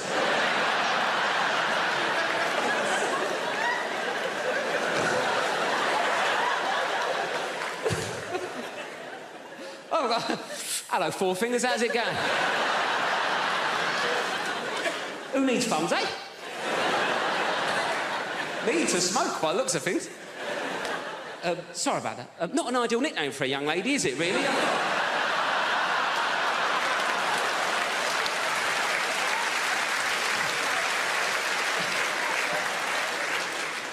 So what would you do? 1 finger at a time? Is that what you'd...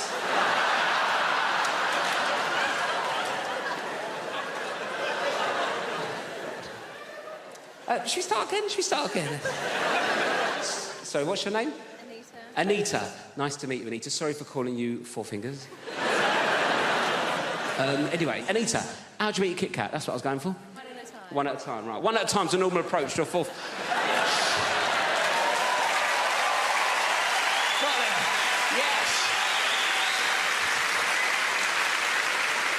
Anyway, 1 at a time's a normal approach to a 4-finger Kit Kat, isn't it, right? I gave this builder a 4-finger Kit Kat. He picked it up, put the whole thing in his mouth at once. Bit into it like he was eating a bun. Dirty ogre sugar bitch. What kind of animal is one popping a 4-finger Kit Kat? It's lovely to be here. I've come all the way from Brighton. Just in case you're wondering what this haircut is about. Might be a new face for some of you people. Don't panic, the BBC invited me here because they needed a beige lesbian. So I'm just here to tick some boxes. Not your box, madam, just a metaphorical box. I'm half Spanish, that's what's happening there. I've got a Spanish mum, and she lives here in the UK. It's all very legal. She's lived longer in the UK than she's ever lived in Spain, but the brilliant thing about my mum is that she's never lost her accent. She's doing very, very good. She's lost the words she cannot pronounce. Lost the words she cannot pronounce, huh? My favourite word that my mum's never been able to pronounce is my brother's name. It's not even a difficult name, his name's Stephen. Notice this, Spanish people, any word that begins with the letter S, they struggle, right? So my mum doesn't call him Stephen, she calls him Steven. I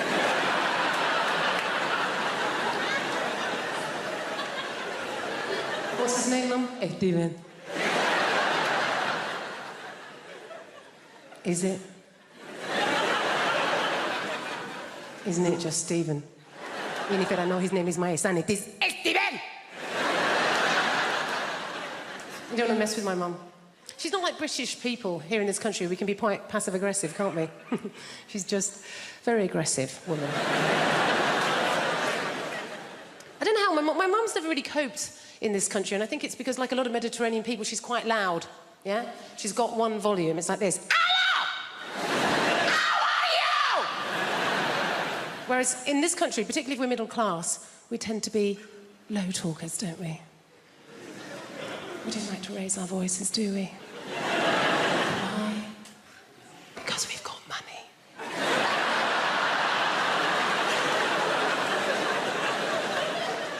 And we just assume that if you are raising your voice, well, you're probably poor. Or worse, foreign. Great thing about having a Mediterranean mum is they feed you. Oh, my God. She's always feeding. That's her way of showing that she loves her children, is to feed us. You know, I can remember going around friends' houses, you know, like English mums. Go around an English mum's house and the conversation with mum's more like this. I think you've had enough. My mum will feed you till you puke. Going on in my life, and my mum will relate it back to a meal that she's cooked. Do you know what I mean? Like, so good or bad, particularly if I'm depressed. If I phone up my mum and I've had a terrible day, yeah? I phone up my mum, conversation always goes like this. Oh, Jennifer, my God, I'm so sorry to hear that you're having a hard time right now, but you know what? Don't worry, okay? I made a soup. Come home, you sound hungry. I made a chicken curry, I made a lamb tagine, I made a casserole, Jennifer, I made some tortillas, some paella, some curry, Jennifer, you love the curry, maybe some meatballs, some pork ball, beef ball, aniseed ball, banana ball. You're a lesbian, you don't eat enough balls, please. Come home. Eat my balls. We've moved now, we've moved to a place called Pinner. We only moved to Pinner because the estate agent said to us, he said, oh, Pinner is a lovely part of West London. Right? West London, we get Welsh telly. It's not London, but it is very nice. One of the things I like about where we live is it's very multicultural. I think that's one of the brilliant things about London. I think multiculturalism is something we really have to fight for. Like the school my kids go to, it was very easy to pick a school for my kids because obviously we just picked the one with the highest ceilings. But the school they go to, it's a really nice school and it's very diverse. Like we have a mum's night out once a month and all the mums from the school go and there are women there from every economic background, every race, every religion. And we have a fantastic time, and the Muslim mums drive us home.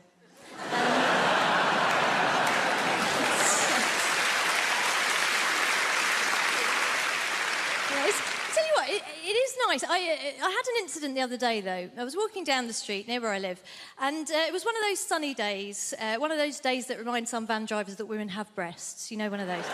And I was walking down the street, and there was a van drove up and slowed down, and two guys leaned out of the van, and they were in classic kind of leching position. And I knew they weren't going to be looking at me because I am 44 years old. And in fact, my older friends, when I was turning 40, they said, oh, being over 40, it makes you invisible, right? And I have found, yes, that is true, but the brilliant thing is it mostly makes you invisible to dickheads. So it's not really a problem, it's a superpower, if anything. So I'm walking down the street, these two guys are leaning out of this van, and I see they're leching, but they're looking past me at a younger woman, a woman in her 20s, who is walking alongside me. And these guys do the classic thing. They lean out of the van and they gave this woman a very detailed appraisal of her anatomy. You know, they covered all the main areas in bullet-pointed form, very thorough. And then they went on to suggest what I can only describe as a smorgasbord of activities they felt they would enjoy indulging in with her were they not under pressure of time to get to the next plumbing job. So they did all this and they drove off. And naturally, I turned to this woman and I said, oh my gosh, are you okay? That was horrific. And she said, no, I'm fine. It happens all the time. And I thought, yeah, it does when you're in your 20s, doesn't it? And we were chatting about how silly it was as we walked down the street. And then we got further down the road and the traffic had slowed down and this van had come to a stop. And I think a few years ago I would have just left it, said nothing. But this year I thought, you know what, if I'm going to be invisible, you know who else is invisible? Ninjas. I am am going to be a bloody middle-aged ninja. I'm going to strike, right? So I went up to the van and I just leaned in and I said, oh, hi, guys. Listen, sorry to bother you. I just wanted to say thank you so much for what you did back there, because my son here has been undergoing a very difficult gender reassignment.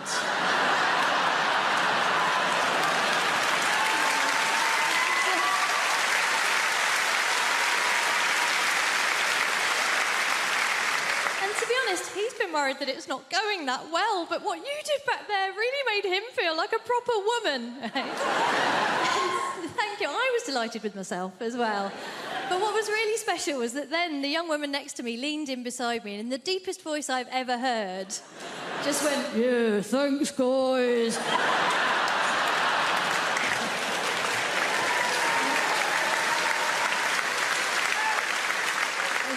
It was a beautiful moment. Obviously, it wasn't perfect. The only thing that could have made it perfect would have been if the guys in the van had said, actually, if your child is undergoing a gender reassignment, it's incredibly insensitive of you still to be referring to her using the male pronoun.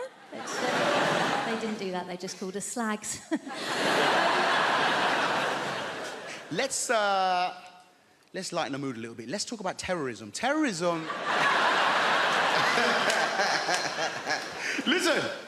One of my main issues with terrorism is simple, all right? It's got people that have known me my entire life doubting my credibility, all right? It's mad thing. And I want to let you know, all right? You guys are a little bit worried at the moment. I'll make it explicit for you. I am not a member of ISIS, all right? I'm not, okay? I have nothing to do with those people. I don't follow their ideology. That's because I've got 6 months left on my Al-Qaeda membership. I'm a lot... Where did they go? My gosh, I'm going to get some water, all right? Flipping it. It was a bad choice wearing this heavy-ass jacket, you know what I mean? And you know what, actually? Ooh, squirting all over the place. I tell you what is the biggest threat to Muslims on the face of the planet today, all right? Dehydration. We cannot carry around clear liquids in a bottle anywhere, all right? Exactly. Dying up here on this stage, dying in airplanes, stressing me out. But the thing about, listen, hey, can I pop this here? Bro, can you have that? Thank you, my G. One of the worst things about terrorism is how it's got people doubting my credibility. People I've known my whole life, all right? I want to give you an example. I've got a neighbor, okay? She's called Maud. She's known me for 27 years. And because of the media narrative, the way that the media portrays Muslims, minorities, Black Lives Matter, the world is very divisive. Who in this room just wants to live and get along? Make some noise. Exactly, we all want to, all right? But the media has got people doubting me, all right? So I've had my neighbor 27 years. We've got it's a nice, simple thing. It's a neighborly thing to do, all right? A regular Friday wheelie bin ritual. We grab the wheelie bin, drag it down to the end of the driveway, have a quick natter, go back in. It's what neighbors do, innit? It's what neighbors do, all right? This particular Friday, Maud is like clockwork, but she was late. And I'm thinking, rah, is Maud okay? I hope she's all right. Usually she's like, the bin was stinking of shit, but I thought, you know what, I'm gonna stay here. I'm gonna be a good neighbor and have this conversation. Boom. 3 minutes later, boom! She kicks open the door. She's stressed. She's flustered. I said, Maud, is everything okay? She says, now, Gus, everything is far from all right. Have you seen the news? I'm like, listen, Maud, a lot of my cousins are on there. I don't watch that shit. You know that. Bring back a lot of bad memories for me, Maud. She says, Gus, it's the ISIS. I-Z-I. She's from Birmingham, that's how she spells it. It's the ISIS. They've been doing terrible bloody terrorisms again, them lot. I was like, yo, Maud, listen, that's bad. I don't agree with those people, and, you know, I hope they're brought to justice. She says, you say that, Guzzy, yeah? But you got to tell me something, babes. You're nothing like them, are you? I said, what? Maud, you know me 27 years, baby. I'm nothing like them. Stop buying into the media narrative. Stop buying into the news. I'm me, Guz, your neighbour. She says, I know you say that. It's just that from very specific angles. This is a very Bin Laden look you've got going on there. I said, hey! I don't even look like that guy. Very racist. She says, Gus, I know, I'm just being silly. But you just do me one more favour though, babes, okay? It's just more for my rod, really, yeah? If you hear anything about it before the news does, just let me know.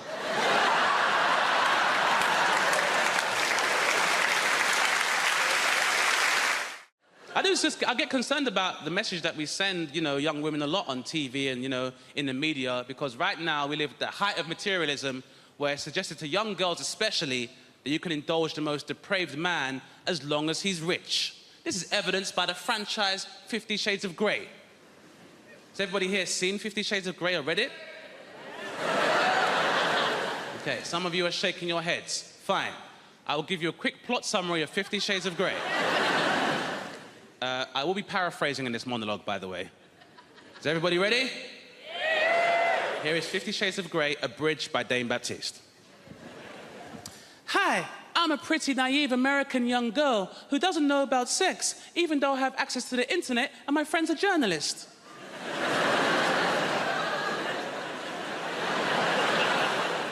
Mr. Grey, you seem so mysterious and rich. Can I interview you? That's right, baby. I am mysterious, and I'm rich as hell. Can I put a pineapple in your ass?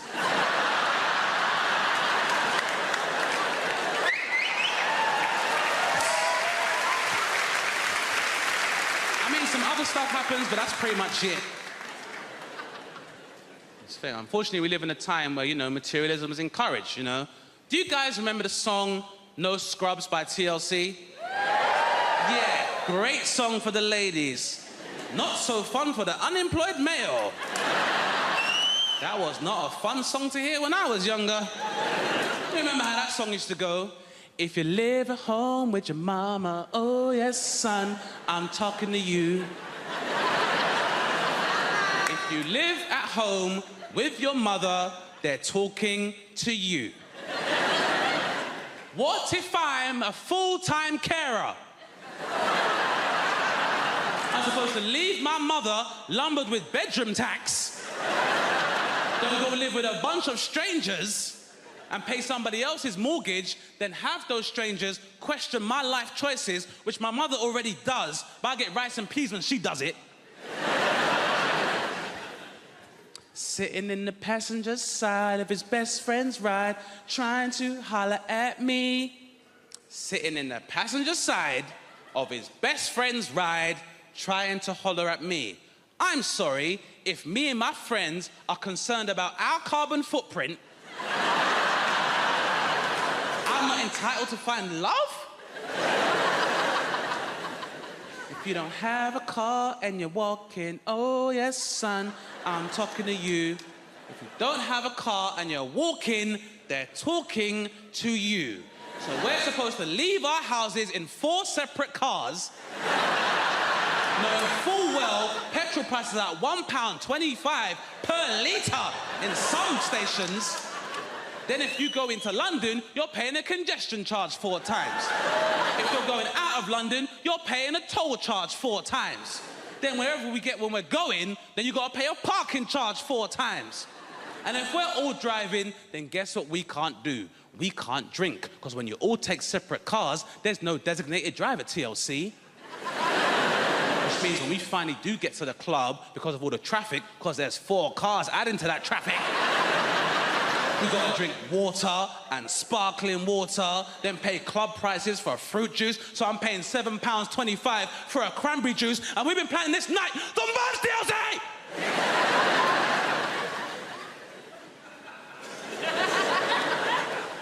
People ask me, they say, Chris, what is it like trying to raise a child when you can't see the child? It's ups and downs, you know, ups and downs. You just got to go with the flow. Can't prepare yourself, you know. She's 3.5 now. When she was 2.5, if you haven't got kids, by the way, as soon as they get to 2, they're adorable. They just start asking questions. They want to know what everything is. You are their source of information. They want to absorb the world. My daughter, she's 2.5. She's in the bath. I'm knelt there. I'm bathing her. She's like, what's this, Daddy? What's this, Daddy? Oh, bloody no, do I? Give it here. Just... You might be 2.5, but you know way more than Daddy at this point, sweetheart. You go, what's this, Daddy? Ice cream? I was like, ice cream? Big handful of shit, wasn't it? Massive. Not like a little pebble, not like a little arse sweetness. Where did that cut? An impressive quantity for an adult male. I wasn't entirely sure the dog hadn't jumped in and done it when my back was turned and she just scooped it out. She just slapped it in there in one go.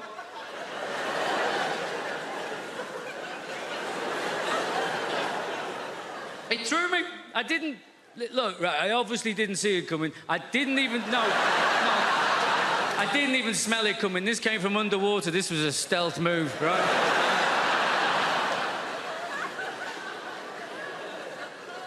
And I'm not entirely sure exactly what happened. You know, I've narrowed it down to 2 options, I think. I've given it some thought. I mean, she was 2.5. Let's give her the benefit of the doubt. She deserves the benefit of the doubt, doesn't she? Option 1, benefit of the doubt. This is what happened. She sat in the bath with the warm water. Yeah? She farts. She shits herself. She doesn't know she's done that. A few minutes later, that goes floating past her in the bath, doesn't it? She sees it there. She thinks to herself, I wonder what the bloody hell that is. That looks a little bit like ice cream. I know, she thinks. I'll ask Daddy about that. He knows about these things. He's a very, very clever man, yeah? That's option 1, isn't it? Benefit of the doubt. Option 2. She's a bloody comedy genius. She's sat there in the bath. She's got Mr. Penguin up here on the wall. She's got, hey, Mr. Penguin, Mr. Penguin. Get on this now. This is going to be brilliant. This is going to be amazing. Watch his face now. Watch his face. Watch. Keep looking. Keep looking. What am I going to do? Not only am I going to do a shit and put it in his hand, I bet you I can make him sniff it.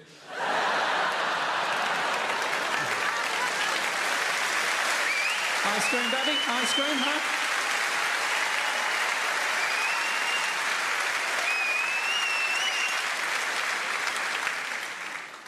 We were very lucky with my daughter.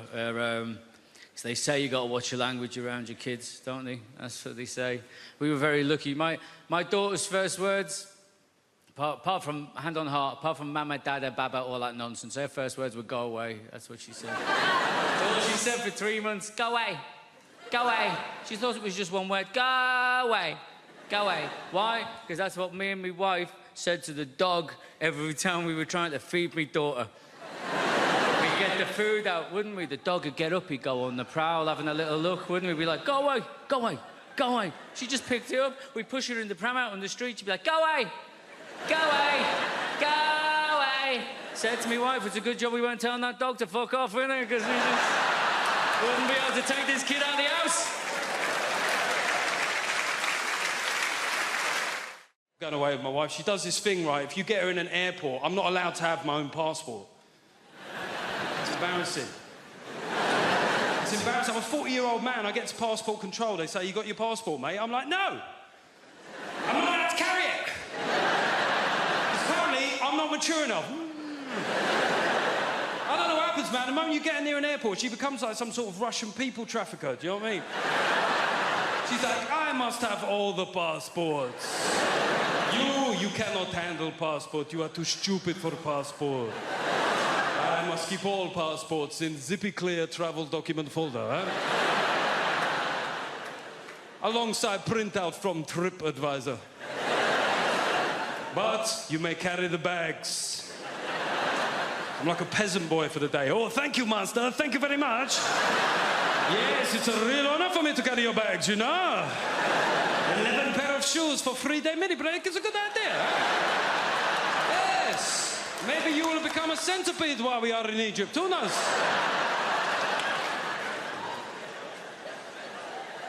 I went on a stag do recently. I went to the Munich Beer Festival. Has anybody here been to the Munich Beer Fest?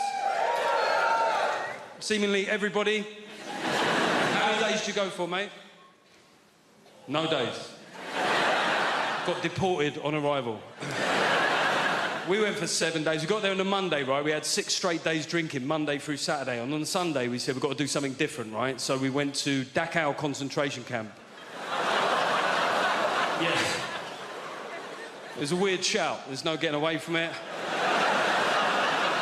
Could have gone go-karting. Said, no, let's do some World War II here.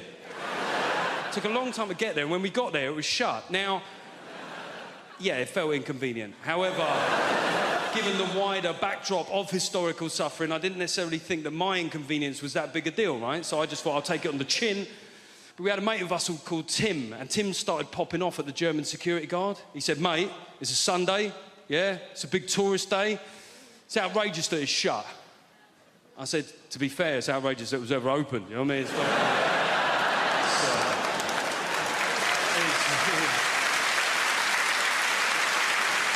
it is weird that you're making this about you, Tim, to be honest.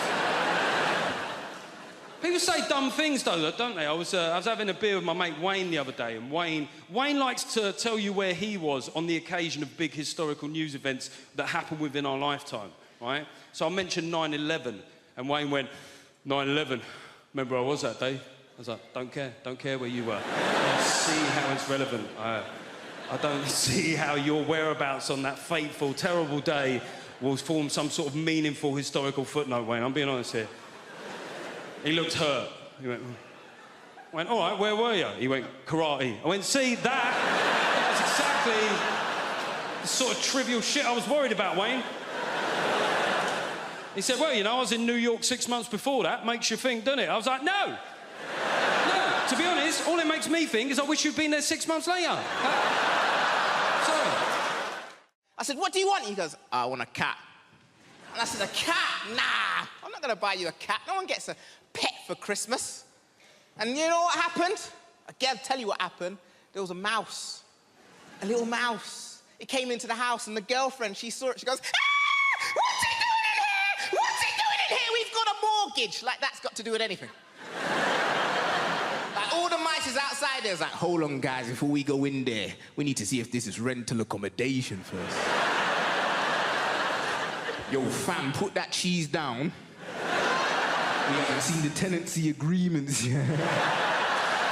It might be a hoax, right? It don't work that way. So she was like, Marlon, we need a cat. I said, I don't want one. She said, Marlon, we need a cat. So we compromised and we got one. So we went to this place. Where they hold all of the cats in the world. And I walked in there, I was like, I want a cat. And the lady said, that's not how it works, sir. I said, please. She said, no, what it is, we need to interview you to see if you're fit to have a cat. And I started panicking. At this point, I said, listen, right, lady, right, listen, right, between me and you, I've got a son. I said, human being, 8 years old, and he's not dead. And she looked at me, she was like, yeah, you can have a cat. So, she brought us up the stairs, man. When she brought us up the stairs, I've never seen so much cats before in my life. There was more cats than people in this room right now, right? And they were there, different shapes, different sizes. And my girlfriend, she got drawn to one cat, which was like blue and grey. I've never seen a cat like this before, a blue and grey cat, and his whiskers were out, and the tail was up, and she walked over to the cubicle where the little cat was, and she put her hand right up against it, and the cat came along, and he put his paw there. And it was like they were touching. And she was like, I want that cat. And the lady said, no. She said, why? She said, well, that cat, it can't live with children. And my girlfriend looked at me like to say, fuck the kid. I want that cat. The lady said, no, you can't have that cat, but we've got some cats that is suitable for you, but they're in this corner over here, and she walked us into this corner, ladies and gentlemen, and all of the cats in this area here were black cats. Yes, and my paranoia, that went off straight away. I was like, hold on a minute, we can't have that over there, but we can have any of these ones. I've got to fight racism in the real world, but also in the feline world as well. This is bloody ridiculous. And she said, this one's called Denzel. I've made a list of pros and cons, because I've been spending a lot of time in brothels and prisons. Made a list of pros and cons, always good, give you a bit of balance, Con, complete loss of all feelings of hope and possibility. Well, it doesn't sound very good, does it? It doesn't sound much fun, does it? Pro, increased plug socket access. 1-1. I say increased, it's actually total plug socket access. I've got 32 plug sockets in my house. Each and every one of them is now under my sole domain. Con, all experiences that formed the basis of my happiness and sense of self-worth are now destroyed by grief. Downer. A bit of a downer, isn't it? Pro, less recycling. I can fit it all in the green box now. It's remarkable when you take into account just how much I'm drinking. Oh, John, you're meant to heat mulled wine. All right, Your Highness, hand me the bottle and leave. Con, I'm gonna lose me house. Bit of fun. Pro, 25% off council tax. I was on that like a ferret. Dialing as the door slammed. And that's us fresh out of cons. The rest are just pros, guys. Yeah. Increased freezer space, all 4 drawers. Cheaper gas and electric. Reduced wear and tear on fixtures and fittings. And when I say reduced, I don't mean by half, because I was only ever responsible for about 10% of scuffs and spills. So we're looking at a net reduction of 90% in real terms. This is my favourite one.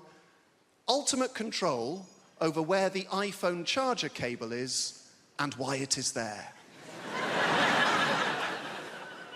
There was a time it would take hours to answer the questions, where is the iPhone charger cable and why is it there?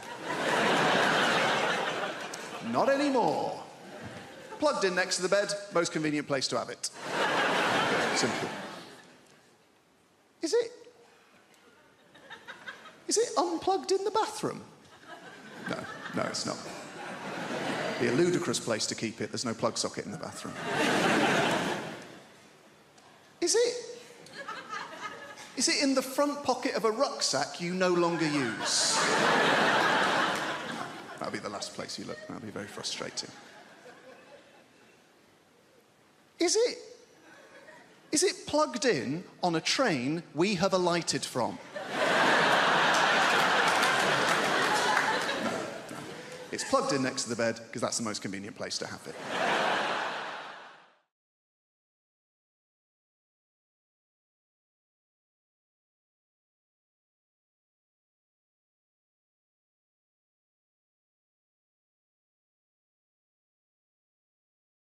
And when I go back to America, man, we're not good at taking the piss out of ourselves. We're a younger country. We haven't learned that skill yet. That's a very advanced thing y'all do. We ain't worked that out yet. You know, in America, we used to feeling one emotion at a time, you know?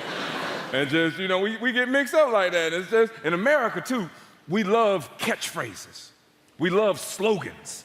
We love stuff like that. And we found a way for justification to sound like empowerment. That's right. We have phrases like, be true to yourself, follow your heart, follow your dream.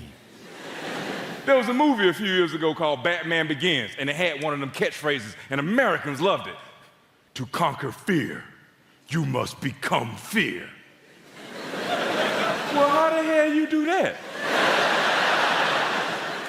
And it's just a way for Batman to justify being violent. I can take that same phrase and justify whatever I want. If I gain too much weight, I can justify it by going, to conquer fat, you must become fat.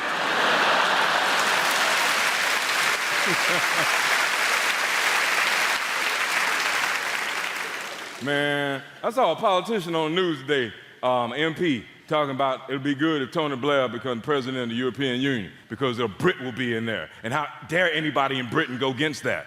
Well, how about the best man for the job? How about that?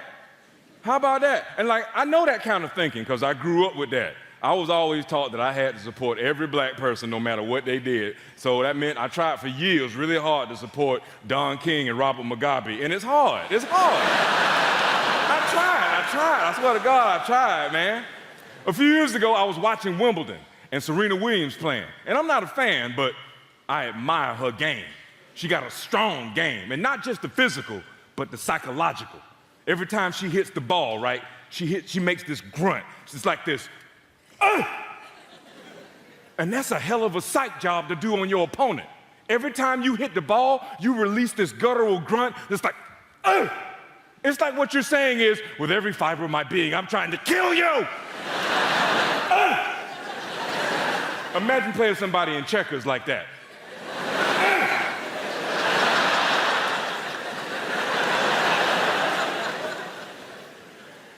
couple of years ago, I was watching Serena Williams play, and I was with one of my buddies, black dude, and she was doing the whole, and he leans over and he says, "You know that grunt she does?" I said, "Yeah. What she's actually doing is releasing 200 years of black American anger." For real? He said, "Black American anger is one of the most potent angers in the world. And that's why she hits the ball so hard, and that's why she be whooping them white girls like that." I was like, "Oh, okay." So a couple of weeks later, after this Russian girl beat her, I couldn't help but mess with my friend a little bit. I was like, wow, 200 years of black American anger don't seem to have nothing on 70 years of frustration with communism, does it? Black American anger. Try a childhood with no toilet paper.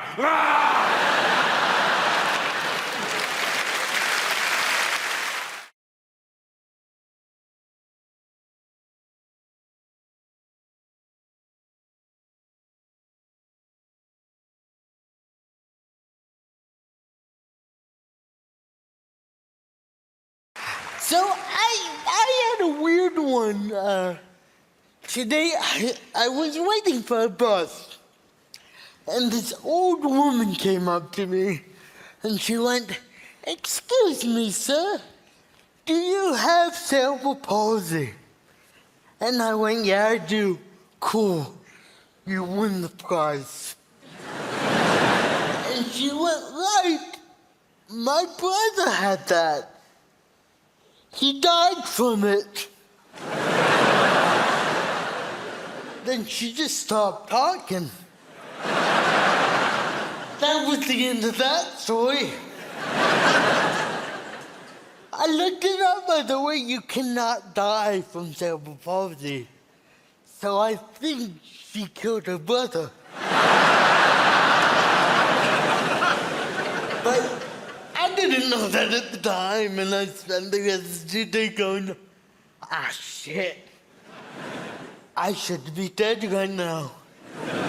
But I'm not dead, which only means one thing.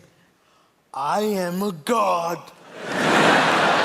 Yeah, I spent the rest of the day thinking I was the second coming of Jesus.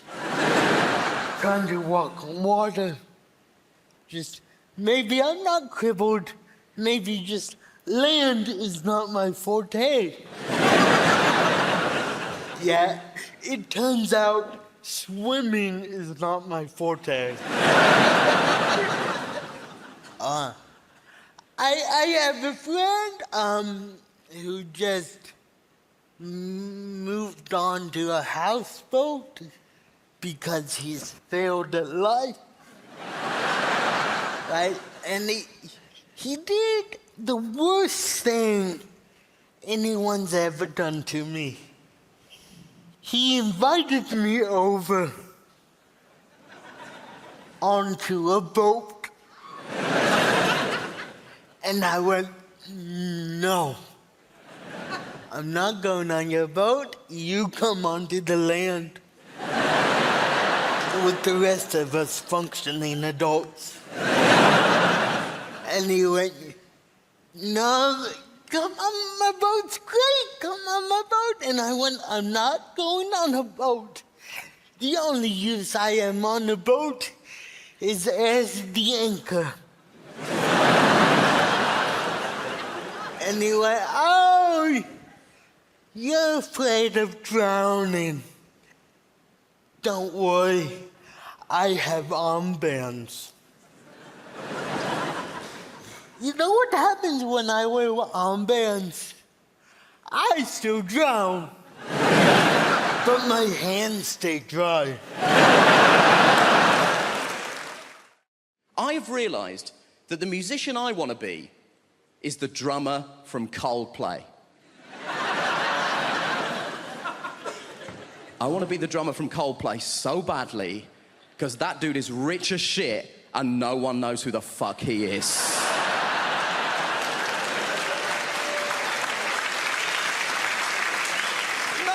Who the drummer from Coldplay is. He could be here and no one would know. It could be you, it could be you, it could be you.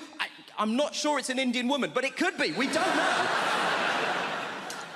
I'm obsessed with the idea that this guy has the best life in the world. And I was telling my friend about this, and she tried to tell me something that she was trying to portray as a bad thing. Apparently, he loves Game of Thrones, so he said to HBO, can I be in Game of Thrones? And they were like, yeah, man, you're the drummer from Coldplay. You can do literally anything you want. We'll restart The Sopranos if that's something that will make you happy, right? Now, he is in Game of Thrones. Confession time, I don't watch Game of Thrones, but even I know the Red Wedding is an important episode of Game of Thrones, right? He is in the Red Wedding. Guess what he is doing in the Red Wedding? He is the drummer in the wedding band. That is the extent to which this guy's anonymity is a borderline superpower. He is in the most famous episode of one of the most popular television shows in the world, doing the thing he is famous for, and no one noticed.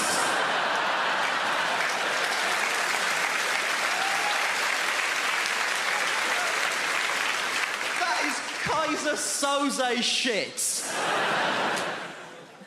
And my friend was telling me that she read a supposedly embarrassing story that one of the actors told. One of the actors said that when they were shooting the Red Wedding, he was making small talk with the extras, and he got round to the drummer from Coldplay and said, "Are you a full-time extra?"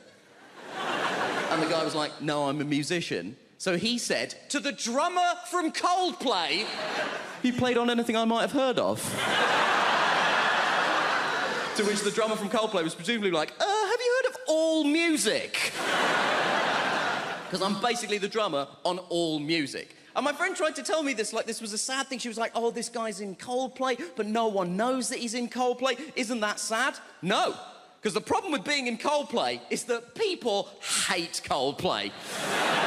People hate Coldplay so much. And the people who hate Coldplay don't say things like, oh, it's not to my taste. They say things like this, I hate Coldplay! But what you mean when you say that is, I hate Chris Martin. No one is angry with the drummer from Coldplay. No one has ever been like, oh, the drummer from Coldplay! You ruined my life! And I know what you're thinking. You're thinking, Nish, why are you so obsessed with the drummer from Coldplay? There's two other people in that band. We don't know anything about them either. And you know what? You're right. There's a guitar player and a bassist in Coldplay. I wouldn't know them even if they were here. I assume it's you two, but only because he sat next to her and I spoke to her already. That's all I've got to go on at this point. They have the exact same life as the drummer, because I did a bit of research into this. Turns out Coldplay are one of those bands where they split the royalties equally. So they have the exact same life as the drummer, apart from one detail. They have the exact same life as the drummer. They have the same level of wealth, access, and anonymity. But crucially, the drummer is sat down.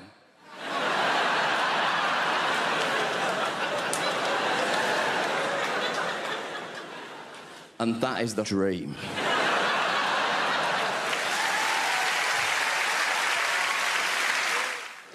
I get concerned about the message that we send, young women a lot on TV and, in the media, because right now we live at the height of materialism, where it's suggested to young girls especially that you can indulge the most depraved man as long as he's rich. This is evidenced by the franchise 50 Shades of Grey. Has everybody here seen 50 Shades of Grey or read it? Okay, some of you are shaking your heads. Fine. I will give you a quick plot summary of 50 Shades of Grey. I will be paraphrasing in this monologue, by the way. Is everybody ready? Yeah! Here is 50 Shades of Grey, abridged by Dame Baptiste. Hi, I'm a pretty naive American young girl who doesn't know about sex, even though I have access to the internet and my friend's a journalist.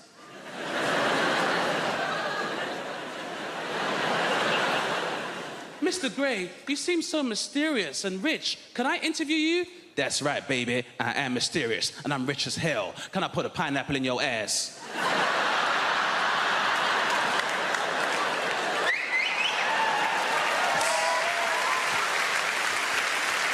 I mean, some other stuff happens, but that's pretty much it.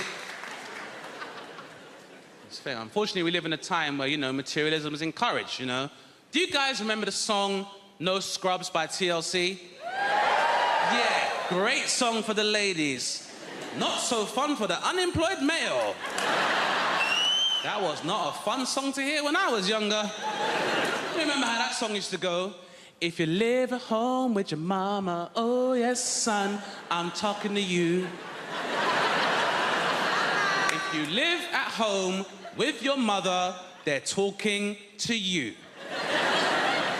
What if I'm a full-time carer? I'm supposed to leave my mother lumbered with bedroom tax, then go live with a bunch of strangers and pay somebody else's mortgage, then have those strangers question my life choices, which my mother already does, but I get rice and peas when she does it. Sitting in the passenger side of his best friend's ride, trying to holler at me. Sitting in the passenger side of his best friend's ride, trying to holler at me. I'm sorry, if me and my friends are concerned about our carbon footprint, I'm not entitled to find love? If you don't have a car and you're walking, oh yes, son, I'm talking to you. If you don't have a car and you're walking, they're talking to you. So we're supposed to leave our houses in 4 separate cars, knowing full well petrol prices are at £1.25 per litre in some stations. Then if you go into London, you're paying a congestion charge 4 times. If you're going out of London, you're paying a toll charge 4 times. Then wherever we get when we're going, then you gotta pay a parking charge 4 times. And if we're all driving, then guess what we can't do? We can't drink, because when you all take separate cars, there's no designated driver, TLC. Which means when we finally do get to the club, because of all the traffic, because there's 4 cars adding to that traffic, we gotta drink water and sparkling water, then pay club prices for fruit juice. So I'm paying £7.25 for a cranberry juice, and we've been planning this night the most, TLC!